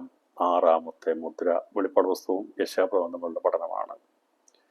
ഇനി എൻ്റെ 5-ാമത്തെ വാക്യം വായിക്കുമ്പോൾ, എൻ്റെ വാൾ സ്വർഗത്തിൽ ലഹരിച്ചിരിക്കുന്നു, അത് ഏദോമിന്മേലും എൻ്റെ ശപഥാർപ്പിതമായ ജാതിയുടെ മേലും ന്യായവിധിക്കായി ഇറങ്ങി വരും. യഹോവയുടെ വാൾ രക്തം പുരണ്ടും കൊഴുപ്പ് പൊതിഞ്ഞും ഇരിക്കുന്നു. കുഞ്ഞാടുകളുടെയും കോലാടുകളുടെയും രക്തം കൊണ്ടും ആട്ടുകൊറ്റന്മാരുടെ മൂത്രപണ്ടങ്ങളുടെ കൊഴുപ്പ് കൊണ്ടും തന്നെ യഹോവയ്ക്ക് ബൊസ്രയിൽ ഒരു യാഗവും ഏദോം ദേശത്ത് ഒരു മഹാസംഹാരവുമുണ്ട്. ഈ ബൊസ്രയിലെ യാഗം എന്നുള്ളത് അതിനുള്ള ബന്ധത്തിൽ നമ്മൾ പഠിക്കുമ്പോൾ നമുക്കത് പ്രതികാര ദിവസമുള്ള ബന്ധത്തിൽ മർമ്മമഗതിയ ബൈബിളിനുള്ള ബന്ധത്തിലുള്ള നാശത്തെക്കുറിച്ച് നമ്മളതിനെ പഠിക്കാൻ നമുക്ക് തന്നെ സാധിക്കുന്നു. എന്നാൽ ഏദോം ദേശത്തൊരു മഹാസംഹാരമുണ്ട് എന്ന് പറഞ്ഞിരിക്കുന്ന ഈ വിഷയം എടുത്ത് തുടർന്ന് നമ്മൾ വായിക്കുമ്പോൾ അത് അവിടെ തോടുകയിലായത് പറഞ്ഞിരിക്കുന്നത് ശൂന്യമായും അതിൻ്റെ അവസാനത്തിലേക്ക് ഞാൻ പോയിൻ്റാക്കുന്നത്. ഇപ്പോൾ ഈ പ്രധാന സംഭവങ്ങളെ ഒന്ന് വിശദമായിട്ട് എടുക്കുകയാണ്. അപ്പോൾ ഈ 34-ാം അധ്യായം 1 മുതൽ 6 വരെയുള്ള വാക്യങ്ങളോടുള്ള ബന്ധത്തിൽ നമ്മൾ പിന്നെ തുടർന്നുള്ള ഭാഗത്തോട് ബന്ധപ്പെട്ടാണ് കിടക്കുന്നത്. പക്ഷേ അത് ഞാൻ വിസ്താരമായത്താൽ പോകുന്നില്ല. ഈ ഭാഗങ്ങളെടുത്ത് എന്തിനാണ് തുല്യം വെളിപ്പെടുത്താൻ വേണ്ടിയാണ്. അപ്പോൾ ഹർമ്മോദ യുദ്ധത്തെക്കുറിച്ച് പറഞ്ഞിരിക്കുന്നു, 6-ാമത്തെ മുദ്ര പൊട്ടിക്കുന്ന സന്ദർഭ വിഷയത്തെക്കുറിച്ച് പറഞ്ഞിരിക്കുന്നു. പിന്നീട് ഇവിടെ പറയുന്നത് ഏദോമിൻ്റെ മേൽ വരുന്ന ന്യായവിധിയെക്കുറിച്ച് ശപഥാർപ്പിതമായി അതിനെക്കുറിപ്പം ഈ സകലജാതികളെയും അവരെ ശപഥാർപ്പിതമായി കൊന്നുകളെ എന്നാണ് ഹർമ്മോദ യുദ്ധം. ഏദോമിനുള്ള ബന്ധത്തിൽ മാത്രം നടക്കുന്നതാണ് ഈ 5 മുതൽ വാക്യത്തിൽ പറഞ്ഞിരിക്കുന്നത്.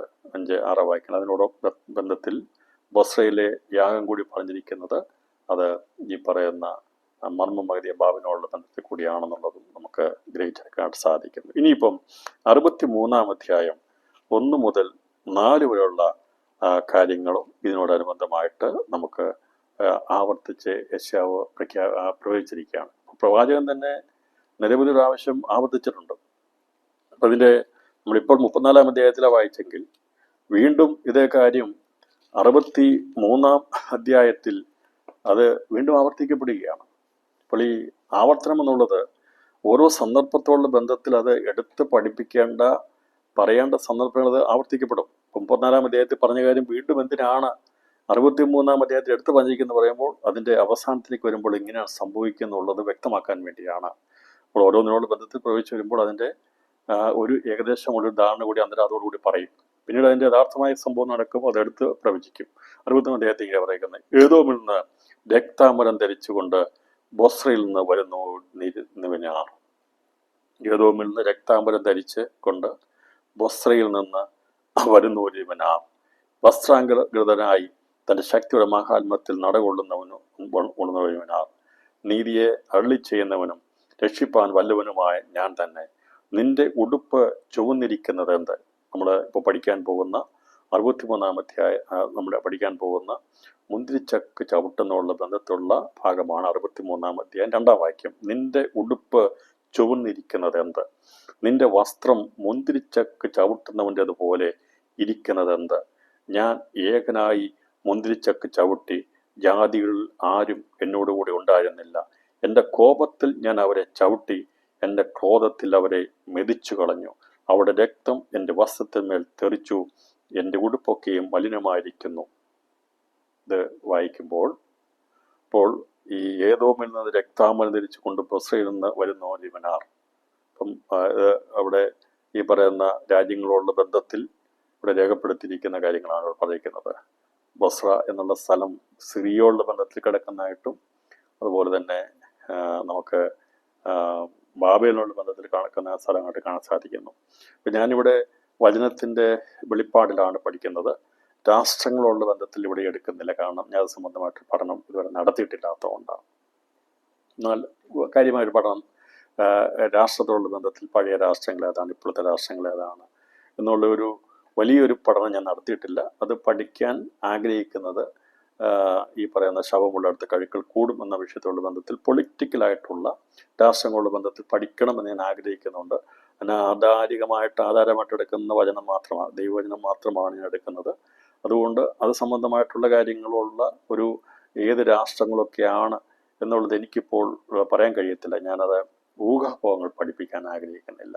അപ്പം ബൊസ്ര എന്ന് പറയുമ്പോൾ അത് ഇസ്രായേലിൻ്റെ അത് ഈ ബാബേലിനോട് ബന്ധത്തിൽ ഇറാഖിനോട് ബന്ധത്തിലുള്ള സ്ഥലമാണ്.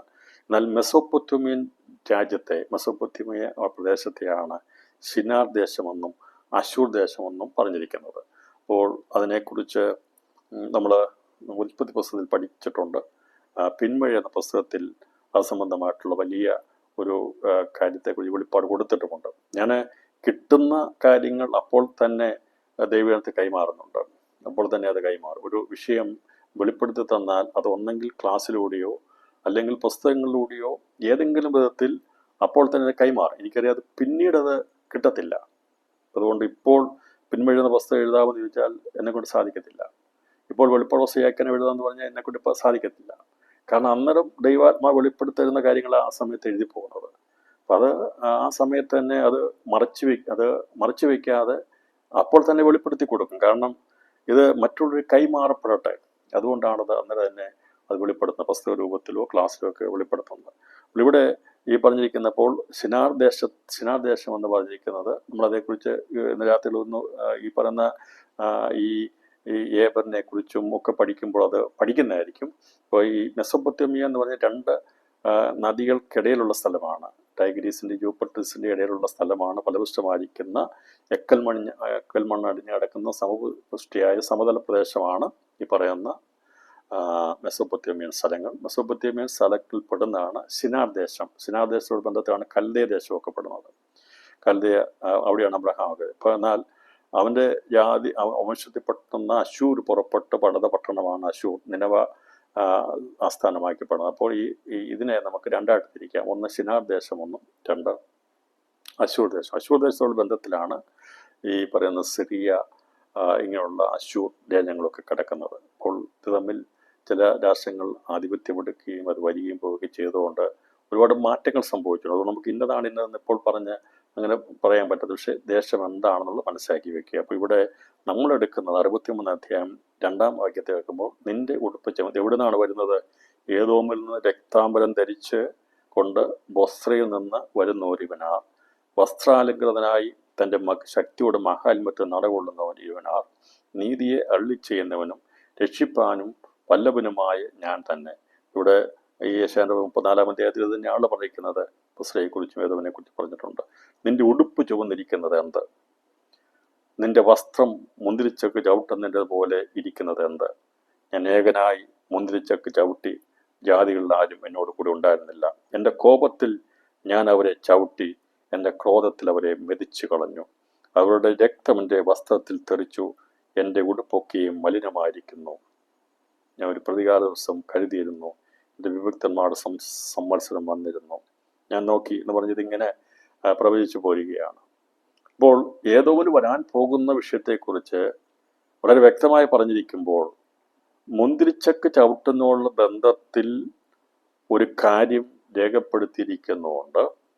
ഈ വചനത്തെ നമ്മൾ വെളിപ്പാട് ദിവസം 14-ാം അധ്യായത്തോട് ബന്ധത്തിൽ പഠിപ്പിക്കുകയും മറ്റിതര പ്രവചനങ്ങളുമായിട്ട് അതിന് ബന്ധമുള്ളത് കൊണ്ടും സങ്കീർത്തന പ്രവചനങ്ങളോട് ബന്ധത്തിൽ ഇതിന് ബന്ധമുള്ളത് കൊണ്ടുമാണ് നാം ഇതിനെ ഈ ഏദോമിൻ്റെ നാശമാണ്, വംശനാശമാണ് ഈ പറയുന്ന കൊയ്ത്തിനോടുള്ള ബന്ധത്തിൽ പറഞ്ഞിട്ട് മുന്തിരിക്കൊയ്ത്തിനോടുള്ള ബന്ധത്തിൽ പറഞ്ഞിരിക്കുന്നതെന്ന് നമ്മൾ സ്ഥാപിച്ചിരിക്കുന്നത്. അപ്പോൾ 63-ാം അധ്യായം 1 മുതൽ 4 വരെയുള്ള വാക്യങ്ങളിൽ ബൊസ്രയിൽ സംഭവിക്കുന്ന പ്രതികാര ദിവസത്തിൽ ബാബിലോനെ ന്യായം വിധിക്കുന്നതിനെ കുറിച്ചുള്ളതാണ്. അത് തീ കൊണ്ടാണ് അതിൻ്റെ ന്യായം നടത്തുന്നത്. ബൊസ്രയുള്ള ബന്ധത്തിൽ, ബാബിലോണുള്ള ബന്ധത്തിലാണ് ഞാനിവിടെ അതിനെ സ്ഥാപിച്ചിരിക്കുന്നത്. എന്തെങ്കിലും മാറ്റങ്ങൾ പിന്നീട് ഉണ്ടാകാൻ അത് മാറും. ഇപ്പോൾ നമ്മൾ പ്രതികാര ദിവസത്തെക്കുറിച്ച് നമ്മൾ പഠിച്ചിരുന്നു. അപ്പോൾ അതിനകത്ത് എന്തെങ്കിലും മാറ്റങ്ങൾ, ബൊസ്ര എന്നുള്ളത് ബാബിലോണിലല്ല, അത് മറ്റ് സിറിയയുടെ ബന്ധത്തിലാണെങ്കിൽ അങ്ങനെയുള്ള ബന്ധത്തിലാണെങ്കിൽ അത് മാറ്റം ഉണ്ടാകും. ഞാൻ പറഞ്ഞല്ലോ, ഇതിൽ ഇപ്പോൾ നമ്മളതിനെ പ്രതികാര ദിവസത്തോട് ബന്ധത്തിലാണ് ഇതിനെ പഠിപ്പിച്ചു വെച്ചിരിക്കുന്നത്. എന്നാൽ ഇനി അത് സിറിയയുടെ ബന്ധത്തിലുള്ള ബൊസ്രയാണോ, അങ്ങനെയാണെങ്കിൽ അതിനോടുള്ള ബന്ധത്തിൽ എന്തെങ്കിലും മാറ്റം സംഭവിക്കുകയാണെങ്കിൽ അത് മാറ്റം വരും. പക്ഷേ അടിസ്ഥാനപരമായിട്ട് ഉപദേശങ്ങൾക്കൊന്നും മാറ്റം വരുന്നില്ല. ഇതെല്ലാം സംഭവങ്ങളാണ്. സ്ഥലങ്ങൾ തമ്മിലുള്ള പേരിലുള്ള മാറ്റങ്ങൾ ഉള്ളത് കൊണ്ട് എന്തെങ്കിലും അല്പം മാറ്റങ്ങൾ വരേണ്ട സമയത്തുണ്ടെങ്കിൽ അത് മാറ്റുന്നതായിരിക്കും എന്ന് ഓർപ്പിക്കുന്നു. അതിനെ അപ്ഡേഷനും വേണ്ട സമയത്ത് വരുത്തും. ദൈവത്തിൻ്റെ കോപത്തിൽ ജാതികളെ ചവിട്ടി, അവൻ്റെ ക്രോധത്തിൽ അവരെ തകർത്തവരെ അവരുടെ രക്തം നിലത്ത് വീഴ്ത്തി കളയുന്ന യശാനോഹനം 63:7 ഹർമ്മോദയത്തെക്കുറിച്ചാകുന്നുള്ള സംശയം ആർക്കുമില്ലല്ലോ. അപ്പോൾ അത് നമ്മൾ മനസ്സിലാക്കി. മുന്തിരിച്ചക്ക് ചവിട്ടിയ ശേഷം ഏതോമെന്ന് രക്താമൻ ധരിച്ച് ഒരുവൻ വരുന്നത് ഏതോമാകുന്ന ഭൂമിയിലെ മുന്തിരിക്കുലർത്ത് ചക്കിട്ട് മരിക്കുന്നതിനെ കുറിച്ചാകുന്നു ഈ പറഞ്ഞിരിക്കുന്ന കാര്യം. അതാണ് 3-ാമത്തെ കാര്യം. അപ്പോൾ 1-ാമത്തെ കാര്യം പ്രതികാര ദിവസത്തെക്കുറിച്ച്, 2-ാമത്തെ കാര്യം കർമ്മയുദ്ധത്തെക്കുറിച്ച്, 3-ാമത്തെ കാര്യമാണ് ഏതോ വംശത്തിൻ്റെ സമ്പൂർണ്ണ നശീകരണത്തെക്കുറിച്ച് രേഖപ്പെടുത്തിയിരിക്കുന്നത്. അപ്പോൾ അത് ഇവിടെ രേഖപ്പെടുത്തിയിരിക്കുന്നത് നമുക്കത് മനസ്സിലാകുന്നല്ലോ. ഇനിയും നമ്മളതിനെ സങ്കീർത്തനം അത് തന്നെയാണ് 63-ാം അധ്യായം അതിൻ്റെ 1 മുതലുള്ള ഭാഗങ്ങളാണ് പറയുന്നത്. ഏതോമെന്ന് ഇവിടെ പറഞ്ഞിരിക്കുന്നത് 63-ാം അധ്യായം 7-ാമത്തെ വാക്യം ഇവിടെ പഠിക്കുമ്പോഴാണ് യഹോവയെക്കുറിച്ച് നൽകിയത് യഹോവയുടെ പ്രീതി വാത്സല്യത്തെയും യശാരഭവനം നമ്മൾ വായിച്ചു. ദൈവത്തിൻ്റെ കോപത്തിൽ ജാതികളെ ചവിട്ടിയവൻ്റെ ക്രോധത്തിൽ അവരെ തകർത്ത് അവരുടെ രക്തത്തെ നിലത്ത് വീഴ്ത്തിക്കളയുന്നത് 34-ാം അധ്യായത്തിലാണ് പറഞ്ഞിരിക്കുന്നത്. 34-ാം അധ്യായത്തിലാണ് പറഞ്ഞിരിക്കുന്നത്. അപ്പോൾ 63-ാം അധ്യായം 1 മുതൽ 4 വരെയുള്ള വാക്യങ്ങളുടെ ബന്ധത്തിൽ ആണ് നമ്മൾ ചിന്തിച്ചത്. യശാവിൻ്റെ പ്രവചനം 63-ാം അധ്യായം 1 മുതൽ 4 വരെയുള്ള വാക്യങ്ങളുള്ള ബന്ധത്തിൽ നമ്മൾ ചിന്തിച്ചു. അതിലെ 1-ാമത്തെ കാര്യം പ്രതികാര ദിവസമാണ്.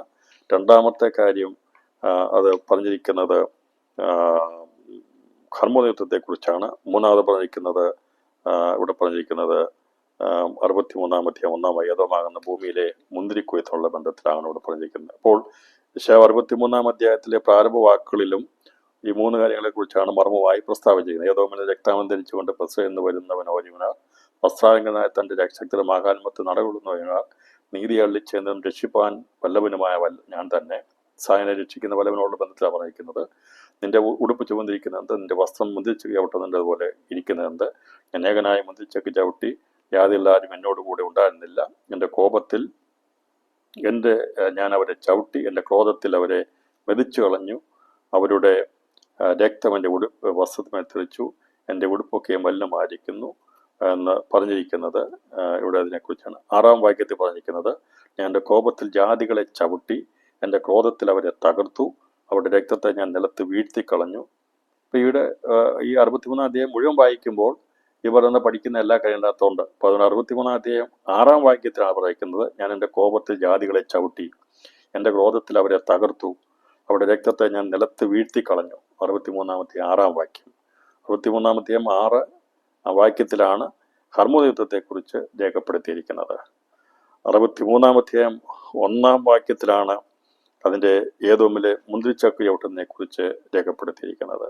അതിൻ്റെ 1-ാമത്തെ വാക്യത്തിൽ ബൊസ്രയിൽ നിന്ന് വരുന്നതിനെ കുറിച്ച് ബന്ധത്തിൽ പറഞ്ഞിരിക്കുമ്പോൾ പ്രതികാര ദിവസത്തെക്കുറിച്ച് പറഞ്ഞിരിക്കുന്നത്. അപ്പം അതുകൊണ്ടാണ് 63-ാം അധ്യായം 1 മുതൽ 6 വരെയുള്ള വാക്യങ്ങളെക്കുറിച്ച് പറയുമ്പോൾ ഈ 3 സംഭവങ്ങൾ പറഞ്ഞിരിക്കുന്നു എന്നുള്ളത് ഒന്നുകൂടി ഞാൻ ആവർത്തിച്ച് പറയാം, സംശയം ഉണ്ടായിരിക്കാൻ വേണ്ടി. അതിൻ്റെ 1-ാമത്തെ വാക്യത്തിലും 4-ാം വാക്യത്തിലും പ്രതികാര ദിവസം ബാബിലോനെ ന്യായം വിധിക്കുന്ന ബന്ധത്തിലാണ് ബൊസ്രയിൽ സംഭവിക്കുന്നതിനെ കുറിച്ച് പറഞ്ഞിരിക്കുന്നത്. 63-ാം അധ്യായം 6-ാമത്തെ വാക്യത്തിലാണ് ഞാൻ എൻ്റെ കോപത്തിൽ ജാതികളെ ചവിട്ടി, എൻ്റെ ക്രോധത്തെ അവരെ തകർത്തു, അവരുടെ രക്തത്തെ ഞാൻ നിലത്ത് വീഴ്ത്തി കളഞ്ഞു. ഹർമ്മോദയുദ്ധം അതിൻ്റെ 1-ാം വാക്യത്തിൽ പറഞ്ഞിരിക്കുന്നത്, അതിനുള്ള 1-ും 2-ഉം വാക്യത്തിലുള്ള ബന്ധത്തിൽ പറഞ്ഞിരിക്കുന്നത് ഏദോമിൻ്റെ നാശത്തെക്കുറിച്ചാണ്. ഓക്കെ, 63-ാം അധ്യായം 1 മുതൽ 6 വരെയുള്ള വാക്യങ്ങൾ പറഞ്ഞിരിക്കുന്നത് പ്രതികാര ദിവസത്തെക്കുറിച്ച്, ഹർമ്മോദയ യുദ്ധത്തെക്കുറിച്ച്, ഏദോമിൻ്റെ നാശത്തെക്കുറിച്ചാണെന്ന് പറഞ്ഞിരിക്കുന്നത്. സങ്കീർത്തനങ്ങൾ 60-ാം അധ്യായം അതിൻ്റെ 12-ാമത്തെ വാക്യവും നമുക്ക് ഇതിനോടുള്ള ബന്ധത്തിൽ ആണ് രേഖപ്പെടുത്തിയിരിക്കുന്നത് കാണാൻ സാധിക്കുന്നുണ്ട്. അവിടെ രേഖപ്പെടുത്തിയിരിക്കുന്നത് സങ്കീർത്തന പുസ്തകം 60-ാം അധ്യായം അതിൻ്റെ 60-ാം അധ്യായം അതിൻ്റെ 12-ാമത്തെ 8 മുതലുള്ള വാക്യങ്ങൾ വായിക്കണം. 108-ാം സങ്കീർത്തനത്തിൽ പറഞ്ഞിട്ടുണ്ട്. അതൊക്കെ എന്താണ് എന്നുള്ളത് കൊണ്ട് ജസ്റ്റ് ഹിൻറ്റ് മാത്രം തന്നുകൊണ്ട് ഞാൻ തുറന്ന് ഈ മുന്തിരിച്ചക്ക് ചവിട്ടുന്ന വെളിപ്പാട് പുസ്തകങ്ങളുടെ കാര്യത്തോടുള്ള ബന്ധത്തിലാണ് പറഞ്ഞിരിക്കുന്നത് എന്ന് തെളിയിച്ച് മുമ്പോട്ട് പോകണമല്ലോ. അല്ലെങ്കിൽ ഇവിടെ നമ്മൾ നിന്ന് ഒരുപാട് കാര്യങ്ങൾ പറഞ്ഞാൽ നമുക്ക് ബാക്കിയുള്ള പഠിക്കാൻ സമയത്തിൻ്റെ ബുദ്ധിമുട്ട് കാണും. എങ്കിലും 60-ാം സങ്കീർത്തനം 8-ാം വാക്യത്തിൽ പറഞ്ഞിരിക്കുന്ന 60-ാം സങ്കീർത്തനം അതിൻ്റെ 8 മുതൽ 12 വരെയുള്ള വാക്യങ്ങൾ ഒന്ന് വേഗത്തിൽ വായിക്കാം. ദൈവം തൻ്റെ വിശുദ്ധിയിൽ അള്ളിച്ചതുകൊണ്ട് ഞാൻ ആനന്ദിക്കും. ഞാൻ ശെഖേമിനെ വിഭാഗിച്ച് സൂക്കോത്ത് താഴ്വരെ അളക്കും. ഗിലെയാദ് എനിക്കുള്ളത്, മനശ്ശെയും എനിക്കുള്ളത്. എബ്രയീം എൻ്റെ തലക്കൂരികയും യഹൂദ എൻ്റെ ചെങ്കോലുമാകുന്നു. മോവാബ് എനിക്ക് കഴുകുവാനുള്ള വട്ടക. ഏദോമിൽ ഞാൻ എൻ്റെ ചെരിപ്പറിയും. ഫെലിസ്ത്യദേശമേ, നീ എൻ്റെ നിമിത്തം ജയഘോഷം കൊള്ളുക. ഉറപ്പുള്ള നഗരത്തിലേക്ക് എന്നെ ആർ കൊണ്ടുപോകും? ഏദോമിലേക്ക് എന്നെ ആർ വഴി നടത്തും? ദൈവമേ, നീ ഞങ്ങളെ തള്ളിക്കളഞ്ഞില്ലയോ? ദൈവമേ, നീ ഞങ്ങളുടെ സൈന്യങ്ങളോട് പുറപ്പെടുന്നുമില്ല. വഴിയുടെ നേരെ ഞങ്ങൾക്ക് സഹായം ചെയ്യണമേ. മനുഷ്യന്റെ സഹായം വ്യർത്ഥമല്ലോ. ദൈവത്താൽ നാം വീര്യം പ്രവർത്തിക്കും. അവൻ തന്നെ നമ്മുടെ വൈരികളെ മെതിച്ചു കളയും. അപ്പോൾ ഇവിടെ ഈ പറഞ്ഞിരിക്കുന്ന 60-ാം അധ്യായത്തിൽ പറഞ്ഞിരിക്കുന്നത് ദൈവത്തിന് അവകാശമായിട്ടുള്ളതിനെ കുറിച്ച് പറഞ്ഞിട്ട് ഇവിടെ ഉറപ്പുള്ള നഗരത്തിലേക്ക് എന്നെ കൊണ്ടുപോകുന്നു പറഞ്ഞാൽ ഉറപ്പുള്ള വളരെ ശക്തമത്തമായിരിക്കുന്ന ഒരു രാജ്യമാണ് ഏദോം ദേശം. അപ്പോൾ അവിടേക്ക് എന്നെ ആർ കൊണ്ടുപോകും, എന്നെ ആർ വഴി നടത്തും എന്ന് പറഞ്ഞിട്ട് ചോദിക്കുക, ഫെലിസ്ത്യദേശമേ, ഏദോമിൽ ഞാൻ എൻ്റെ ചെരുപ്പെറിയും. മോവാബ് എനിക്ക് കഴുകുവാനുള്ള വട്ടക. അപ്പം ദൈവത്തിൻ്റെ ഹർമ്മോദയുദ്ധത്തിന് ശേഷമായി നടക്കുന്ന സംഭവങ്ങളുടെ ബന്ധത്തിൽ ദൈവം ഈ ദൗത്യത്തിന് വന്ന് അവൻ്റെ ചെരുപ്പ് എറിഞ്ഞ് കളയുന്നത് എന്ന് പറഞ്ഞാൽ പ്രവൃത്തി അവസാനിപ്പിക്കുന്നത് ഏദോമിലാകുന്നതാണ്. ഏദോമിൽ ഞാൻ ചെരുപ്പ് എറിയും. ഇതാ സങ്കീർത്തനം പറഞ്ഞിരിക്കുന്നത്. ഇതേ സങ്കീർത്തനം നമുക്ക് 108-ാം സങ്കീർത്തനം 9-ാം വാക്യത്തിൽ ആവർത്തിച്ചായിട്ട് കാണാൻ സാധിക്കുന്നുണ്ട്. മനുഷ്യരാൽ ദൈവത്തിൽ നാം വീര്യം പ്രവർത്തിക്കും. അവൻ തന്നെ നമ്മുടെ വൈരികളെ മെതിച്ചു കളയും. ഇപ്പം കർത്താവ് തന്നെ ഏദോമിനെ മെതിച്ചു കളയുമെന്ന് 60-ാം സങ്കീർത്തനത്തിൽ പറഞ്ഞിരിക്കുന്നു. 60-ാം സങ്കീർത്തനം രചിച്ച സന്ദർഭം യോവാബ് ഉപ്പ് താഴ്വരയിൽ വെച്ച് ഏദോമിൽ 12,000 പേരെ സംഹരിച്ച് കളഞ്ഞ സമയത്ത് രചിച്ചതാണ്. കർത്താവിന്റെ ക്രോധ ദിവസത്തിൽ പ്രവൃത്തി തികച്ച് ചെരിപ്പറിയുന്നത് ഏദോമിലാണ്. അതേക്കുറിച്ച് പ്രവചനാത്മാവിൽ ദാവീദ് രചിച്ചതാണ് ഈ സങ്കീർത്തനം. അപ്പൊ അന്ന് സങ്കീർത്തനം രചിച്ചപ്പോൾ മശിയായിരിക്കുന്ന കർത്താവ് ചെയ്യാൻ പോകുന്ന അവസാന യുദ്ധത്തെക്കുറിച്ച് രക്തപ്പൊഴി ഒഴുകുന്ന അവസാന യുദ്ധം, ഒരുപാട് പേർ യുദ്ധം നടത്തി. നമുക്ക് യുദ്ധങ്ങളെക്കുറിച്ച് പഠിക്കാൻ തുടങ്ങണമെങ്കിൽ അബ്രഹാം തുടങ്ങിയ യുദ്ധമാണ്. അതൊരു 2 ശക്തികൾ തമ്മിലുള്ള യുദ്ധമായിരുന്നു. അതേക്കുറിച്ച് യുദ്ധങ്ങളെക്കുറിച്ച് പഠിപ്പിക്കുമ്പോൾ അതേക്കുറിച്ച് ചിന്തിക്കുന്നതായിരിക്കും. രാജ്യങ്ങളോട് ബന്ധകർമ്മ യുദ്ധത്തെക്കുറിച്ച് മാത്രം പഠിക്കണം. അന്ന് തുടങ്ങിയ യുദ്ധം തീരുന്നത് കുഞ്ഞാട് നടന്ന യുദ്ധത്തോടുകൂടി. തുടങ്ങുന്ന യുദ്ധം അബ്രഹാമാണ് തുടങ്ങുന്നത്. അബ്രഹാമാണ് യുദ്ധം ആരംഭിക്കുന്നത്. അതിനെക്കുറിച്ച് ലോകത്തിനെയൊക്കെ പിടിച്ചുകൊണ്ട് പോകുന്ന സമയത്തെ ഉൽപ്പത്തി പുസ്തകം 14-ാം അധ്യായത്തിലാണ് പറഞ്ഞിരിക്കുന്നത്.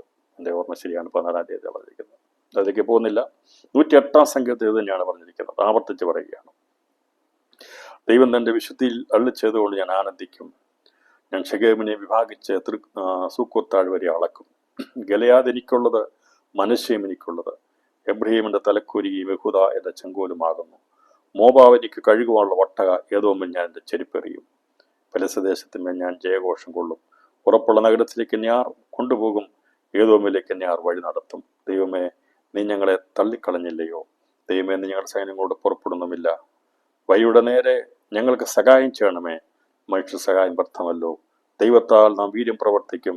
അവൻ തന്നെ നമ്മുടെ വൈരികളെ മെതിച്ചു കളയും. ഇതെല്ലാം 2 പ്രാവശ്യം രേഖപ്പെടുത്തിയിരിക്കുന്നത് ദാവീദ് സങ്കീർത്തനമാണ്.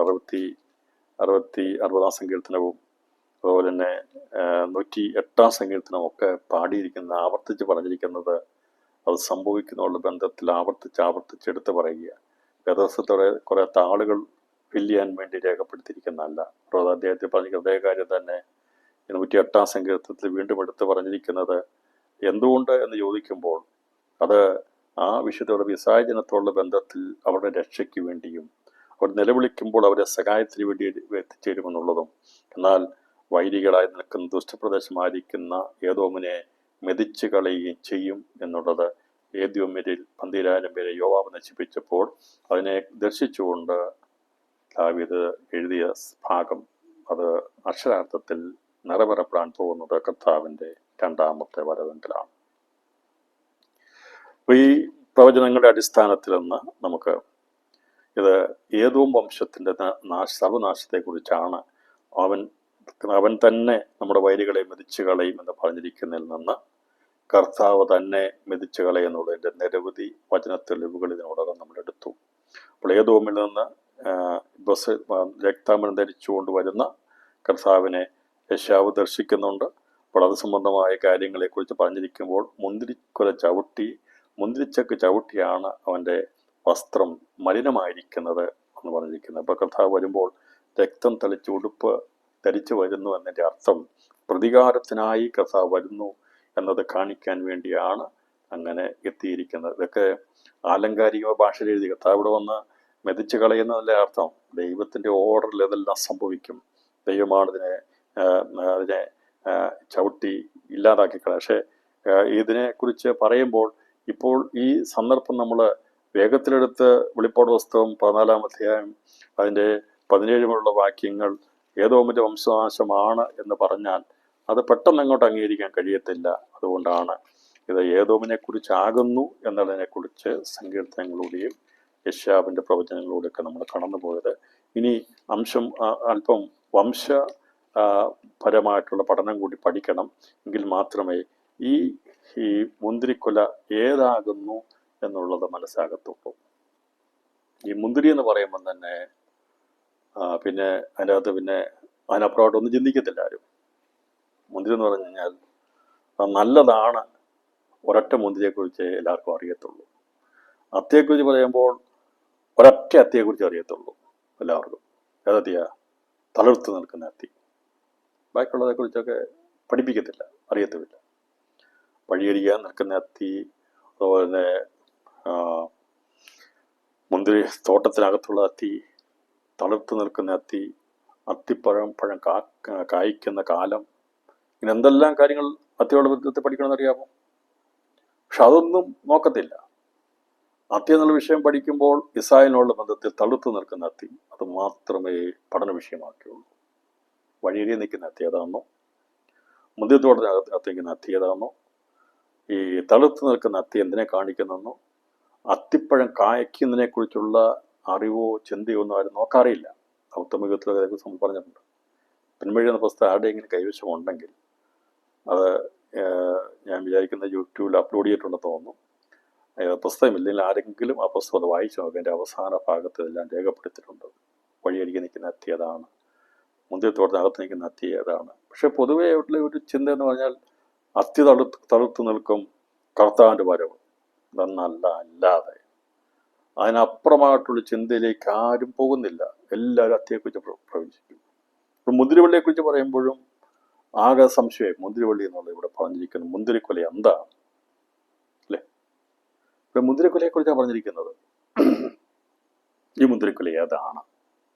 നമ്മൾ പഠിച്ചു ഏതോ വംശത്തിൻ്റെ നാശമാണ്, സമ്പൂർണ്ണനാശമാണ്. പക്ഷെ ഇത് മുന്തിരിക്കുലയോടുള്ള ബന്ധത്തിൽ എങ്ങനെയാണ് ഇനി വെളിപ്പെടുത്തും? നമ്മളതിനെ സംഭവിക്കുന്ന വിഷയത്തോടുള്ള ബന്ധത്തിൽ, ഏതോവനുള്ള ബന്ധത്തിൽ മുന്തിരിക്കുല ചവിട്ടി എന്നൊക്കെ വന്ന് തെളിയിച്ചെങ്കിലും ഇതിൻ്റെ വംശത്തോടുള്ള ബന്ധത്തിൽ, ഇത് മുന്തിരിയോടുള്ള ബന്ധത്തിലാണ് എന്നുള്ളത് കൂടി വെളിപ്പെടുത്തിയെങ്കിലേ ഈ പറയുന്ന പഠനത്തിന് വചനപരമായിട്ടുള്ള ആധികാരികതയും സംശയമില്ലാതെ അതിനെ അംഗീകരിക്കാനും കഴിയത്തുള്ളൂ. അതുകൊണ്ടാണ് ഇത് അല്പസമയമെടുത്ത് എൻ്റെ പുറകെല്ലാം നമ്മൾ പോയിട്ട് ഈ ഭാഗത്തേക്ക് വരുന്നത്. അതുകൊണ്ട് നിങ്ങൾക്കത് മനസ്സിലാകുമെന്ന് ഞാൻ വിശ്വസിക്കുന്നു. ഒന്നുകൂടെ ആവർത്തിച്ച് ഈ വചനം കേട്ടാൽ മതി, കുറച്ചും കൂടെ എന്നിട്ട് അത് മനസ്സിലായി തരും. ഇപ്പം എല്ലാം കൂടെ ഞാൻ പറഞ്ഞു പോകുമ്പം ഒരുമിച്ച് അതെല്ലാം കൊണ്ട് തലയ്ക്കകത്ത് റീകളക്ട് ചെയ്യാൻ പറ്റത്തില്ല. പക്ഷേ ആവർത്തിച്ചൊന്നുകൂടെ കേൾക്കുക, അപ്പോൾ അത് മനസ്സിലാകും. ഞാൻ പറഞ്ഞ ഭാഗങ്ങളൊക്കെ നോട്ട് ചെയ്ത് വെച്ചോണം. അങ്ങനെയാണെങ്കിൽ വായിക്കുമ്പോൾ മനസ്സിലാകാൻ സാധിക്കും. ഞാൻ പറഞ്ഞാൽ ഇത് വചനത്തിലുള്ള കാര്യങ്ങളാണ്. പക്ഷെ ഇതിനെ നമ്മൾ ചെയ്യുന്ന ഇത്രമേ ഉള്ളൂ. നമ്മളൊന്നും പുതുതായിട്ടൊന്നും കൊണ്ടുവരുന്നില്ല. വചനത്തിൽ കിടക്കുന്ന കാര്യങ്ങളെ, ഇന്ന വചനങ്ങൾ ഇന്നതിനോടുള്ള ബന്ധത്തിൽ കിടക്കുന്നു എന്നുള്ളത്, ചതറപ്പെട്ട് കിടക്കുന്ന ആ വചനങ്ങൾ ഒരുമിച്ച് നമ്മൾ എടുക്കുകയാണ്. മേശപ്പുറത്തതെല്ലാം വെച്ചിട്ടുണ്ട്. ഞാൻ പറഞ്ഞല്ലോ, അത് സാമ്പാർ വെച്ച് കഴിഞ്ഞാൽ ഇഷ്ടമുള്ള ആഹാരം എന്താണോ, തൈരാണെങ്കിൽ തൈര്, നിങ്ങൾക്ക് വേണ്ട കറി എന്താണോ എടുക്കുക, അവസാനം കഴിക്കണം എന്താ കഴിക്കുക, അതനുസരിച്ച് എടുക്കുക എന്നുള്ളതാണ്. അത് മാത്രമാണ് നമ്മൾ ചെയ്യുന്നത്. ഇത് ഓർഡർ സെറ്റ് ചെയ്ത് വെക്കുക. ഇന്നതുപോലെയാണെന്ന് മാത്രമാണ് നമുക്ക് ചെയ്യാനുള്ളത്. ബാക്കിയുള്ളതൊക്കെ ദൈവത്തിൻ്റെ ആത്മാവ് എല്ലാം എഴുതി വെച്ചിട്ടുണ്ട്. നമ്മൾ എത്രയേ ചെയ്യുന്നുള്ളൂ? എല്ലാം റെഡിയാക്കി വെച്ചിരിക്കുന്ന മേശയിൽ അതേ നമ്മൾ ചെയ്യുന്നുള്ളൂ. അതിനകത്തുനിന്ന് കഴിക്കാണ്ടിരിക്കുമ്പോൾ എൻ്റെതൊക്കെ വേണം എടുത്ത് കഴിക്കണം എന്നുള്ളത് മാത്രം ചിന്തിച്ചെടുത്ത് കഴിച്ചാൽ മതി. ബാക്കിയുള്ള ഒന്നും നിങ്ങൾ ഉണ്ടാക്കാൻ പോകണ്ട, ഒരു പ്രവചനം ഉണ്ടാക്കാൻ പോകണ്ട, ഒരു കറിയും മാറ്റാനും പോകണ്ട. വളരെ തെളിവായിട്ട് മനസ്സിലായല്ലോ. നമ്മുടെ പഠനം നമ്മുടെ ഇത്രയേ ഉള്ളൂ. ആത്മാവിൽ നമ്മൾ എന്തൊക്കെ ഏതൊക്കെ സമയത്ത് നമ്മൾ എന്തൊക്കെ അതിനെ ഏതിനോട് ബന്ധപ്പെടുത്തി പഠിക്കണം എന്ന് മാത്രമാണ് പരിശ്രമമാക്കി ഉപദേശിച്ചിരുന്നത്. ബാക്കിയുള്ളതൊക്കെ ദൈവം പ്രവാചകന്മാരെ കൊണ്ട് എഴുതി വെപ്പിച്ചിട്ടുണ്ട്. ഉണ്ടാ പറയുന്നത് ഇനി ഇതിനകത്ത് കൂട്ടുകയും ചെയ്യരുത്, കുറയ്ക്കുകയും ചെയ്യരുത്. ഓക്കെ, മനസ്സിലായല്ലോ. ഒരു വചനം പോലും കൂട്ടാൻ പറ്റത്തില്ല, ഒരു വചനം പോലും കുറയ്ക്കാനും പറ്റത്തില്ല. ഞാൻ പറഞ്ഞല്ലോ, മേശമേൽ ഇതെല്ലാം റെഡിയാക്കി വെച്ചിരിക്കുക, വിഭവം എല്ലാം റെഡിയാ.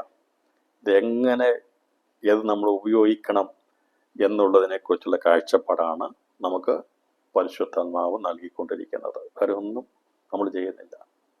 നമുക്കതിനെ ഒന്ന് മനസ്സിലാക്കിയെടുക്കുക എന്നുള്ള കാര്യം മാത്രമാണ് നമ്മൾ ചെയ്യുന്നത്.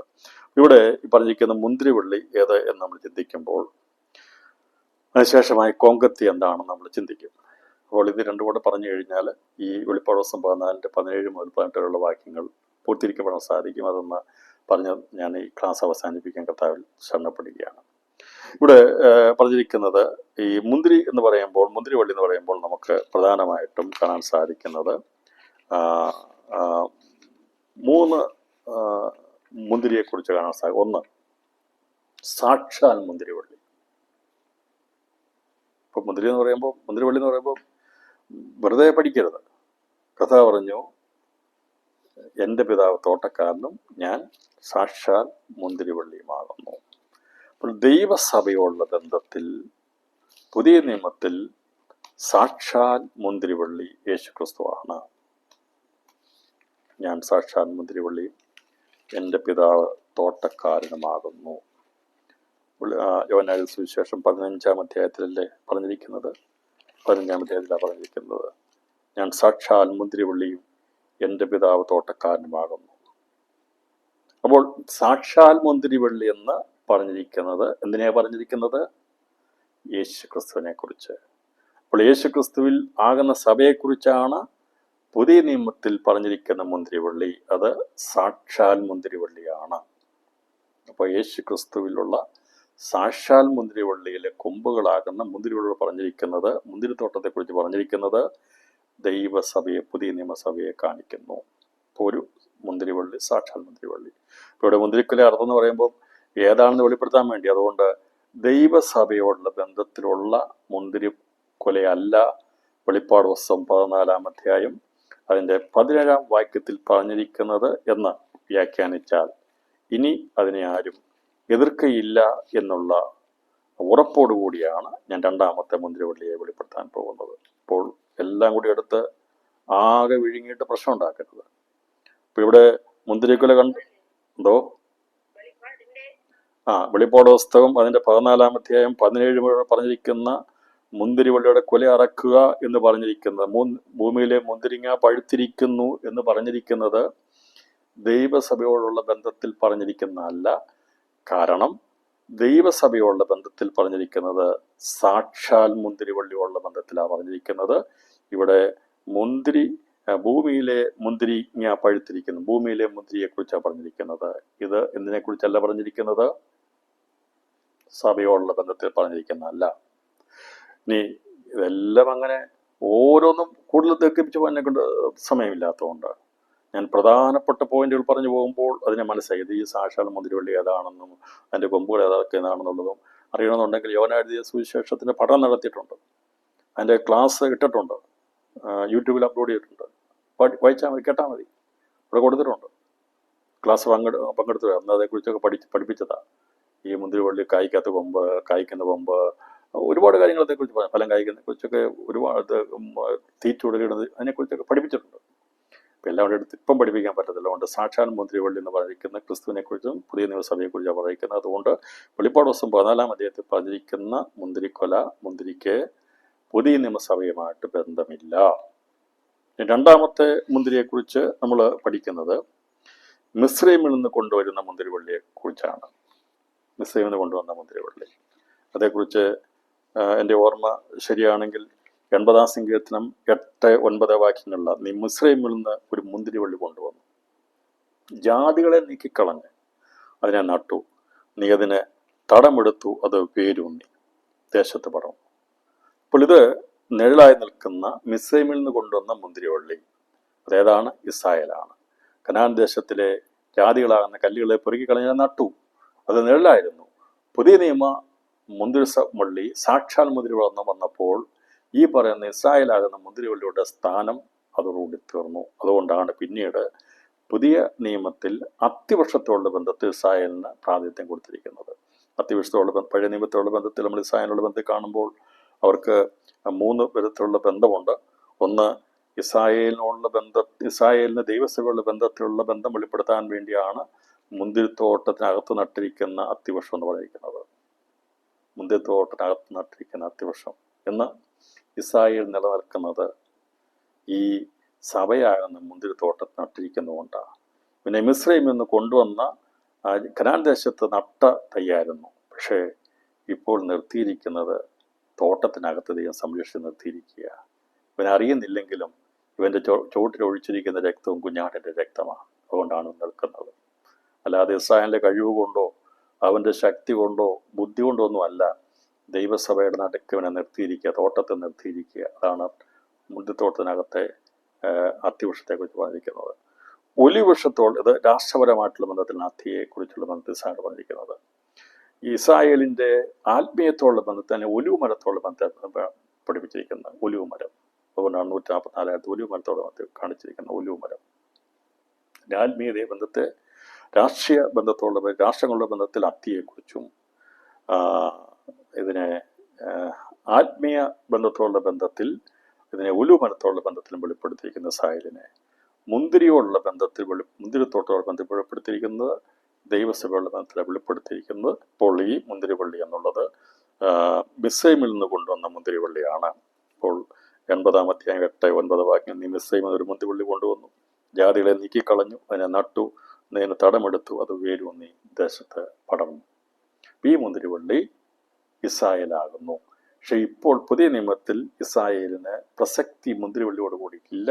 കാരണം സാക്ഷാൽ മുന്തിരിവള്ളി അത് അക്ഷരികമായിട്ട് അത് പ്രവൃത്തി നിഴലായത് പൊരുളായതുകൊണ്ടാണ് ഇസ്രായേലിനെ ഇപ്പോൾ അത്തിയോടുള്ള ബന്ധത്തിലും ഒലിമരത്തോടുള്ള ബന്ധത്തിലും മുന്തിരി തോട്ടത്തിനകത്ത് നട്ടിരിക്കുന്ന അത്തിവൃക്ഷത്തോടുള്ള ബന്ധത്തിൽ പറഞ്ഞിരിക്കുന്നത്. പിന്നെ നമ്മളിപ്പോൾ പറയുന്ന ഈ മുന്തിരിവള്ളി ഏതാണ്? അതിനെക്കുറിച്ച് നമുക്ക് കാണണമെങ്കിൽ ആവർത്തന പുസ്തകം അതിൻ്റെ 32-ാം അധ്യായം 32 മുതൽ 35 വരെയുള്ള ഭാഗങ്ങളിൽ മോശ ഒരു പാട്ട് പഠിപ്പിച്ചിരുന്നു. സൈന്യത്തെ പാട്ട് പഠിപ്പിക്കാൻ പറഞ്ഞ് പാട്ട് പഠിപ്പിച്ചതിനെ കുറിച്ച് നമ്മൾ കേട്ടിട്ടുണ്ട്. അത് മറന്നുപോയെന്ന് എനിക്കറിയാം. അപ്പം നമ്മളിതെല്ലാം ഓർത്ത് വെക്കത്തില്ലല്ലോ, ആരെ കൊണ്ടും പറ്റത്തില്ല. പാട്ട് പഠിപ്പിച്ച ഓർത്തത പുതിയ പാട്ട് പാടുന്നതിനെ കുറിച്ച്, മോശയുടെ പാട്ട്, കുഞ്ഞാണ്ട് പാട്ടൊക്കെ പാടിയതിനെ കുറിച്ച് ഓർക്കുന്നുണ്ടോ? പുള്ളിപ്പാട് സമാജം ആദ്യം പഠിപ്പിച്ചപ്പോൾ ഇനിയിപ്പോൾ ചോദിക്കരുത് കേട്ടോ, ഉടനെ ചോദിക്കരുത്, എവിടെയാണെന്ന് ചോദിക്കരുത്. അങ്ങനെ ചോദിച്ചു കഴിഞ്ഞാൽ ഞാൻ ബുദ്ധിമുട്ടിപ്പോകും. അതുകൊണ്ട് പാട്ട് പഠിപ്പിച്ചതിനെ കുറിച്ച് ചിന്തിച്ചിട്ടുണ്ട്, എനിക്ക് ഓർമ്മയുണ്ട്. ഇപ്പം ചോദിച്ചാൽ ആദ്യം പെട്ടെന്ന് പറയത്തുമില്ല. പക്ഷേ ഇത് എനിക്ക് പഠിപ്പിച്ചേ പറ്റുള്ളൂ. ഈ പാട്ടിൻ്റെ ഓരോ ഭാഗത്തും പറഞ്ഞിരിക്കുന്ന പ്രധാനപ്പെട്ട കാര്യങ്ങൾ എടുത്ത് വെളിപ്പെടുത്തി പോകണം. നാളെ അത് മനസ്സിലാകേണ്ട രീതിയിൽ മനസ്സിലാക്കി ദൈവാത്മാവ് നമുക്ക് തരികയും ചെയ്യും. 32-ാം അധ്യായത്തിലെ അതിൻ്റെ 32 മുതൽ 35 വരെയുള്ള വാക്യങ്ങൾ പറഞ്ഞിരിക്കുന്നത് ഒരു മുന്തിരിവള്ളിയുള്ള ബന്ധത്തിലാണ് പറഞ്ഞിരിക്കുന്നത്. 32 മുതലുള്ള വാക്യങ്ങൾ, അവരുടെ മുന്തിരിവള്ളി സ്വതവും വള്ളിയിൽ നിന്നും ഗൊമോറോ നിലങ്ങളിൽ നിന്നുമുള്ളത്, അവിടെ മുന്തിരിപ്പഴം നഞ്ചും മുന്തിരിക്കൊല കയ്പുമാകുന്നു. അവിടെ വീഞ്ഞ മഹാസർപ്പത്തിൻ വിഷവും മൂർഖന്റെ കാള കൂടവുമാകുന്നു. ഇത് എൻ്റെ അടുക്കൽ സംഗ്രഹിച്ചും എൻ്റെ ഭണ്ഡാരത്തിൽ മുദ്രയിട്ടും ഇരിക്കുന്നില്ലയോ? അവരുടെ കാൽ വഴുതും കാലത്തേക്ക് പ്രതികാരവും പ്രതികൂലവും എൻ്റെ പക്കലുണ്ട്. അവിടെ അനർത്ഥ ദിവസം അടുത്തിരിക്കുന്നു, അവർക്ക് ഭയപ്പാനുള്ളത് ബന്ധപ്പെടുന്നു. ഇവിടെ ദൈവജനത്തിൽ രേഖപ്പെടുത്തിയിരിക്കുന്ന ഈ മുന്തിരിവള്ളി ഏതാണ്? നമുക്കൊരു കാര്യം മനസ്സിലായി, ഇസ്രായേലിനെ കുറിച്ചല്ല ഇത് പറഞ്ഞിരിക്കുന്നത്, ദൈവസഭയെക്കുറിച്ചല്ല. ഇവിടെ പറഞ്ഞിരിക്കുന്ന സൊദോം ഗൊമോറയിൽ നിന്ന് വരുന്ന മുന്തിരിവള്ളി നഞ്ചും കയ്പുമായിരിക്കുന്ന മുന്തിരിപ്പഴം, മുന്തിരിക്കൊല ഏതാകുന്നു? അപ്പോൾ കയ്പുള്ള മുന്തിരിക്കൊലയാണ് ഇവിടെ അറുത്ത് ദൈവകോപത്തിന് ചക്കിലിട്ട് മെതിക്കുന്നത്. അപ്പോൾ മുന്തിരിക്കൊല കിട്ടിയല്ലോ, ഇത് മധുരമുള്ള മനുഷ്യനെ രസിപ്പിക്കുന്നതല്ല. മുന്തിരിയുടെ പ്രത്യേകത മനുഷ്യനെയും ദൈവത്തെയും അവനെ പ്രസാദിപ്പിക്കുന്നതെന്ന് പറഞ്ഞാൽ അവർക്ക് രസം പകരുന്നതാണ് മുന്തിരി. പക്ഷേ ഈ പറയുന്ന മുന്തിരി ഏദോമിനെ കുറിച്ച് പഠിക്കുമ്പോൾ അവർ കയ്പാണ്, മുന്തിരിക്കൊല കയ്പാണ്. അപ്പോൾ ഇതിൻ്റെ ഉത്ഭവം ഇവിടെ എന്ന് ചോദിക്കുമ്പോൾ അത് സ്വതവും വള്ളിയിൽ നിന്ന് കൊമോറോ നിലങ്ങളിൽ നിന്നുള്ളതാണ്. അപ്പോൾ സാക്ഷാൽ മുന്തിരിവള്ളി സ്വർഗാസ്വർഗത്തിൽ നിന്ന് കൊണ്ടുവന്ന ഭൂമിയിൽ നട്ട കുഞ്ഞാടാകുന്ന ക്രിസ്തുവിൽ വളരുന്ന ദൈവസഭയാണ് സാക്ഷാൽ മുന്തിരിവള്ളി. അതിലെ കൊമ്പുകളും കായ്ക്കുന്ന ഫലങ്ങളും. ഇന്ന് ഇവിടെ മധ്യഭാഗത്ത് ഇസ്രായേലിൽ സ്വർഗാസ്വർഗത്തിൽ നട്ട മുന്തിരിവള്ളി ഉണ്ട്. ഇസ്രായേലിൽ നിന്ന് കൊണ്ടുവന്ന മുന്തിരിവള്ളി ആയിരിക്കുന്നതിനെ കനാൻ ദേശത്തെ കല്ലുകൾ പെറുക്കിക്കളഞ്ഞ് യോശുവയുടെ കാലത്ത് ദൈവം നട്ടു. അതിനെ പല സമയത്തും പന്നികളൊക്കെ കയറി അതിനെ ഇല്ലാതാക്കി കളഞ്ഞതിനെ കുറിച്ച് പ്രവാചകന്മാർ പറഞ്ഞിട്ടുണ്ട്.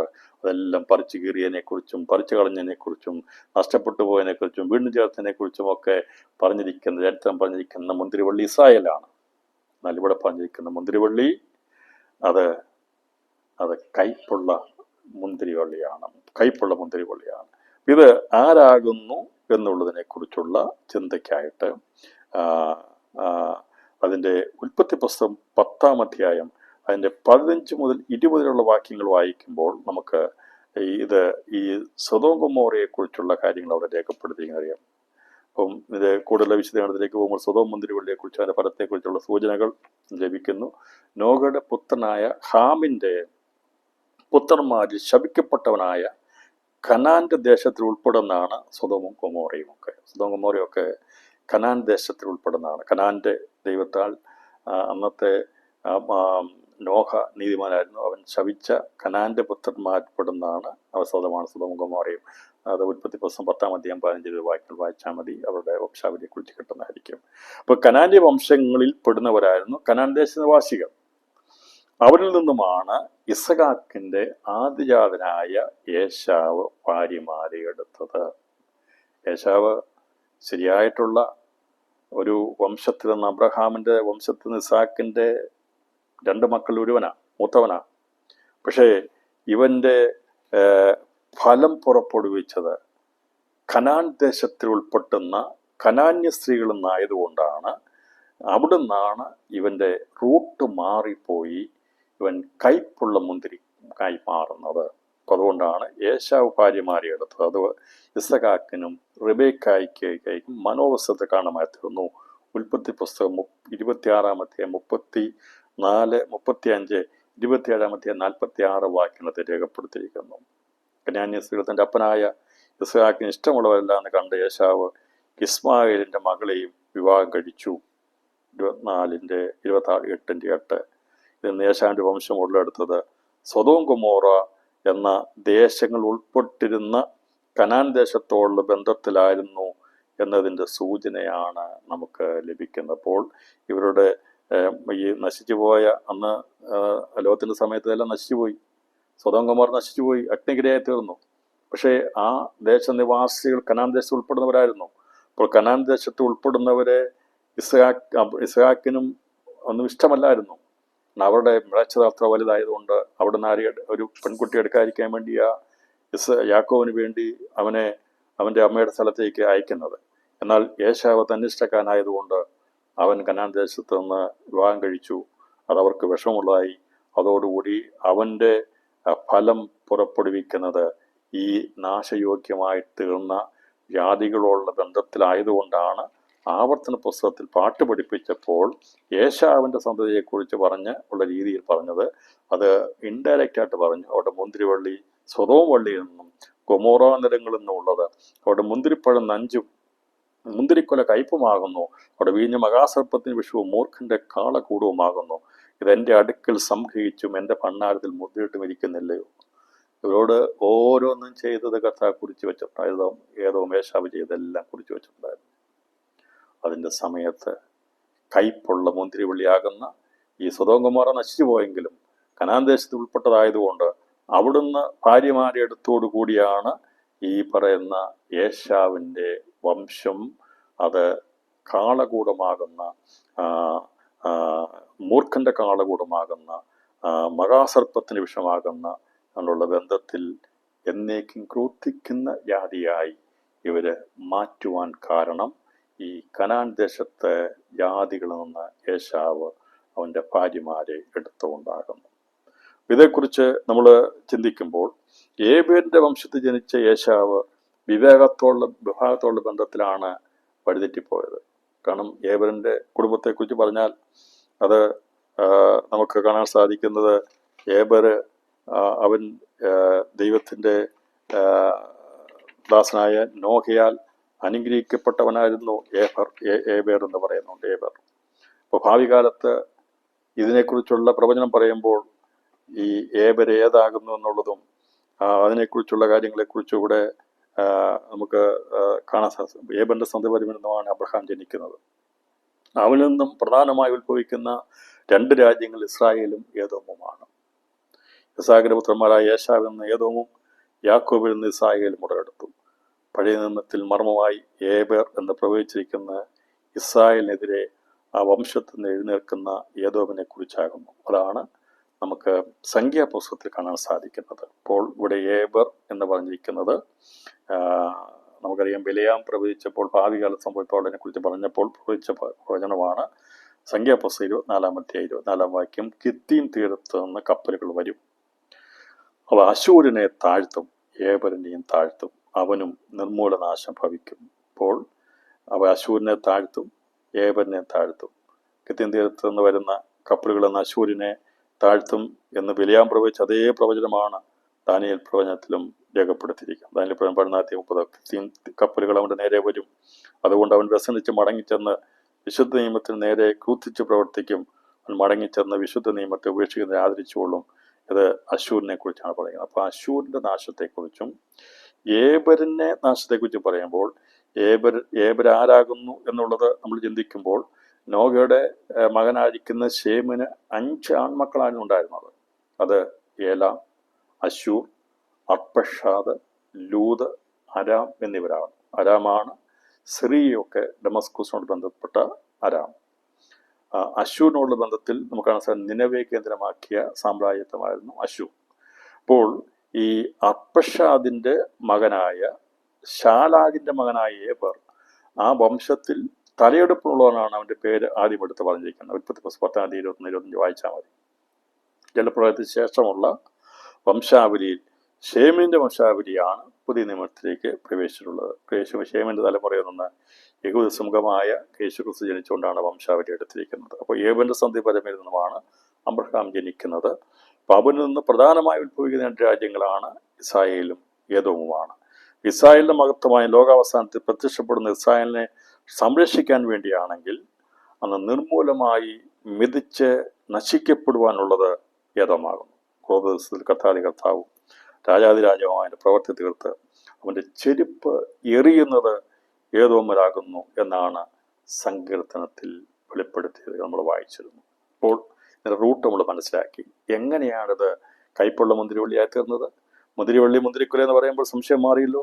വെളിപ്പാട് 14 വായിച്ചിട്ടത് മുന്തിരിക്കുല ഏതാകുന്നു എന്നുള്ള സംശയം ഇനിയും ആർക്കും ഉണ്ടാകുന്ന വിശ്വസിക്കുന്നു.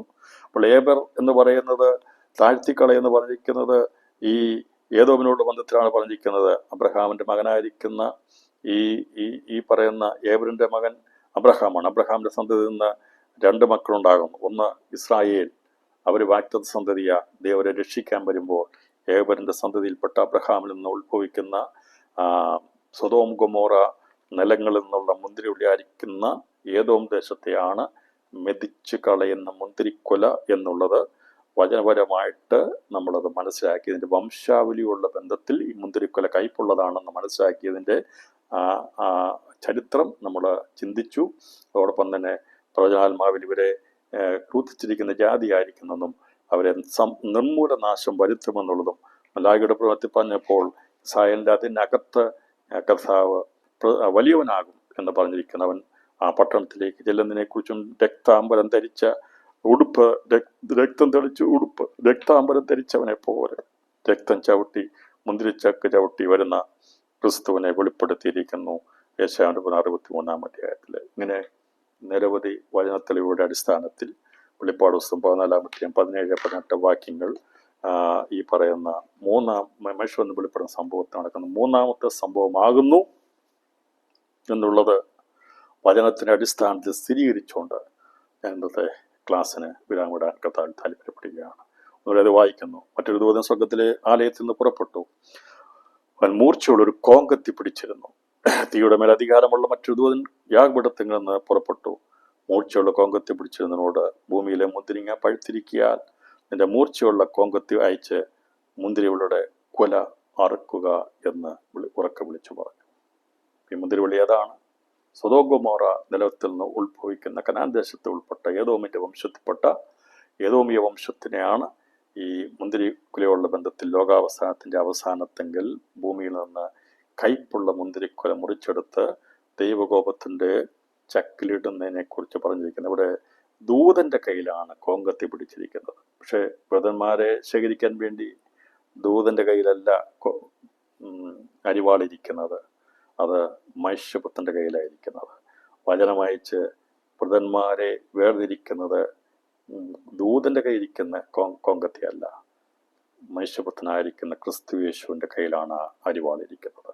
അതയച്ചാണ് കൊയ്ത്ത് നടക്കുന്നെങ്കിൽ ഈ പറയുന്ന ഈ ദുഷ്ടന്മാരായിരിക്കുന്ന ഏതോ നിവാസികളെ ഇല്ലാതാക്കാൻ വേണ്ടി ഇതിനെ കൊയ്തെടുത്തു കൊണ്ടുവന്ന് മുന്തിരിച്ചക്കിലിടുന്നത് ദൂതൻ ആണ് ചെയ്യുന്നത്. അപ്പോൾ ഒരു മൂർച്ചയുള്ള കോങ്കത്തി പിടിച്ചിരുന്നു.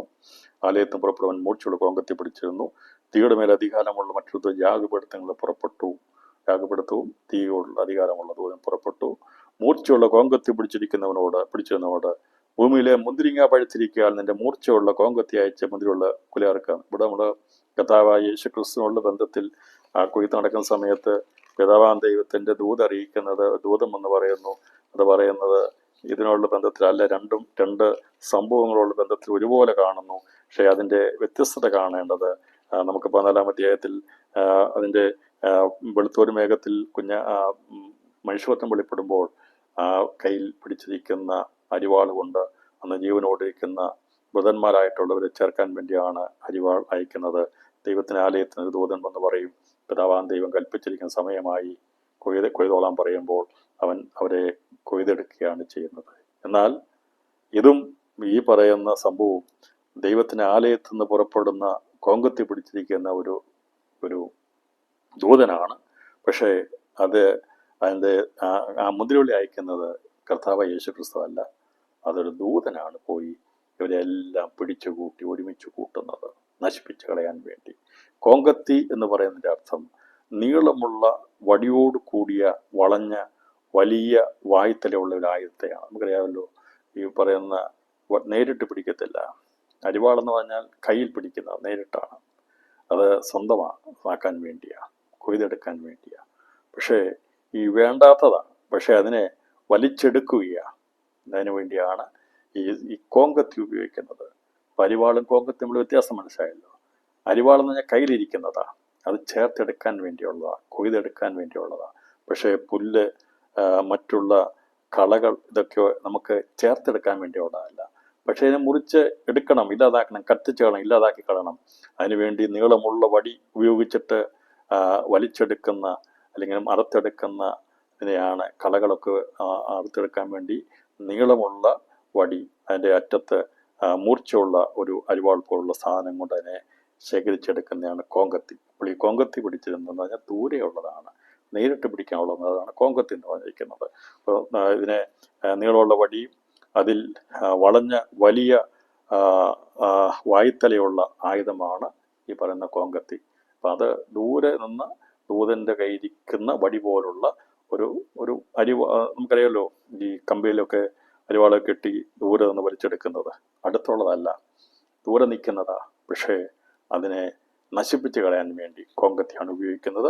ഇനി ഇതിന് സംഭവിക്കുന്നത് എന്തൊക്കെയാണ് എന്നുള്ളതിനെക്കുറിച്ച് വെച്ചാൽ നമുക്ക് അടുത്ത ദിവസം നമുക്ക് ചിന്തിക്കാം. ഇപ്പോൾ ഇന്നത്തെ പഠനത്തിൽ നിന്ന് ഈ വെളിപ്പാട് പുസ്തകം 14-ാം അധ്യായത്തിൻ്റെ അതിൻ്റെ 17 മുതൽ 20 വരെയുള്ള വാക്യങ്ങൾ അതിൻ്റെ പശ്ചാത്തലം മനസ്സിലാക്കി തന്നു. മുന്തിരി കുല ഏതാണെന്നുള്ളത് നിങ്ങൾ മറന്നു പോകത്തില്ലല്ലോ. അതിനെ ഒരിക്കലും ദൈവസഭയുടെ ബന്ധപ്പെടുത്തില്ല എന്ന് ഞാൻ വിശ്വസിക്കുന്നു. ഇതിനെ ഇസ്രായേലിന്റെ ബന്ധത്തെ വെളിപ്പെടുത്തില്ല എന്ന് വിശ്വസിക്കുന്നു. അത് ഏതോ മുന്തിരിവള്ളിയ ഏതോമിൻ്റെ വംശമാണെന്നുള്ളത് വചനത്തിൻ്റെ അടിസ്ഥാനത്തിൽ നിന്നും ആവർത്തനം 30-ാം അധ്യായത്തിൽ നമ്മൾ മനസ്സിലാക്കി.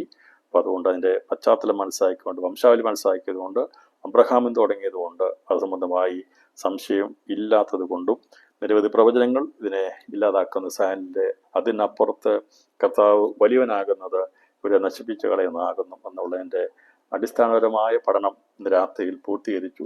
ഇനി ബാക്കിയുള്ള ഭാഗം വളരെ വേഗത്തിൽ നമുക്കത് മെതിച്ച് കളയുന്ന ഭാഗത്തെക്കുറിച്ച് പഠിക്കാം. അപ്പോൾ അത് ഇത്രയും സമയമെടുത്ത് ഇത് ചിന്തിപ്പിച്ചതുകൊണ്ട് പറഞ്ഞതുകൊണ്ട്, ഒരുപാട് കാര്യങ്ങൾ പറഞ്ഞതുകൊണ്ട് നിങ്ങൾക്ക് കൺഫ്യൂഷൻ ആയിട്ടില്ല എന്ന് വിശ്വസിക്കുന്നു. ഇനിയും അത് കൺഫ്യൂഷൻ ആയാലും കുഴപ്പമൊന്നുമില്ല. പിന്നീട് ഒന്നുകൂടെ കേട്ടാൽ മതി അപ്ലോഡ് ചെയ്യുമ്പോൾ. കർത്താവ് നമ്മെ സഹായിക്കട്ടെ. ഇന്ന് രാത്രി നിങ്ങൾ കാണിച്ച സഹകരണത്തിന് നന്ദി. ഞാൻ വിശ്വസിക്കുന്നു ഈ കാര്യങ്ങൾ മനസ്സിലായെന്ന്. അതുകൊണ്ട് സംശയം കൂടാതെ നമുക്ക് ദിവസങ്ങൾ വെളിപ്പാട് ദിവസം പഠിക്കണം. അപ്പോൾ ആ ഭാഗം എടുത്ത് പെട്ടെന്ന് പഠിപ്പിക്കാൻ പറ്റത്തില്ല. പക്ഷെ അതെന്താണെന്ന് വെളിപ്പെടുത്താൻ വേണ്ടിയാണ് ഈ പറയുന്ന പഴയ നിയമ പ്രവചനങ്ങളെല്ലാം കടന്നുപോയത്. അത് നിങ്ങളുടെ ബുദ്ധിക്ക് തെളിവായി വരച്ചു കിട്ടിയെന്ന് വിശ്വസിക്കുന്നു. ഇനിയുള്ള ബാക്കി ഭാഗം നമുക്ക് ഒറ്റ സെൻറ്റൻസോട് വായിച്ച് ഇവരെ ദൈവം മെതിച്ച് കളയുന്നത് എങ്ങനെയാണെന്നുള്ള ബാക്കി ഭാഗം വായിച്ചത് പൂർത്തീകരിക്കാവുന്നതാണ്. അപ്പോൾ 3-ാമത്തെ സംഭവം, അന്ന് ഏതോ വംശത്തെ കർത്താവ് സംഹാരം നടത്തുന്നതാണ് എന്നുള്ളത് ആണ് വെളിപ്പെടുത്തിയിരിക്കുന്നത്. ഇത് സംബന്ധമായി കർത്താവ് എത്രത്തോളം നമ്മെ സഹായിച്ചല്ലോ. കർത്താവ് നമ്മെ സഹായിക്കട്ടെ. ദൈവം വെച്ചാൽ വരുന്ന ആഴ്ചയിൽ തുടർന്നുള്ള ഭാഗങ്ങൾ നമുക്ക് ശ്രദ്ധിക്കാം. ഒരിക്കൽ കൂടി നന്ദി രേഖപ്പെടുത്തുന്നു. എന്തെങ്കിലും സംശയങ്ങളോ ന്യായമായ കാര്യങ്ങളോ ഉണ്ടെങ്കിൽ നിങ്ങൾക്ക് എന്നെ വിളിക്കാവുന്നതാണ്, അല്ലെങ്കിൽ വാട്സാപ്പ് മെസ്സേജ് ഇടാവുന്നതാണ്. അത് സംബന്ധമായ കാര്യങ്ങൾ നമ്മൾ പഠിപ്പിക്കുന്നതായിരിക്കും, മനസ്സിലാക്കുന്നതാണെന്ന് ഒരിക്കൽ ഓർപ്പിച്ചുകൊണ്ട്, പഴയ പഠനങ്ങളൊക്കെ കിടക്കുന്നത് വായിക്കുക, കേൾക്കുക, മനസ്സിലാക്കുക. ദൈവമായ കർത്താവ് നമ്മെ ഏവരെയും ധാരാളമായിട്ട് അനുഗ്രഹിക്കുമാറാകട്ടെ. Thank you.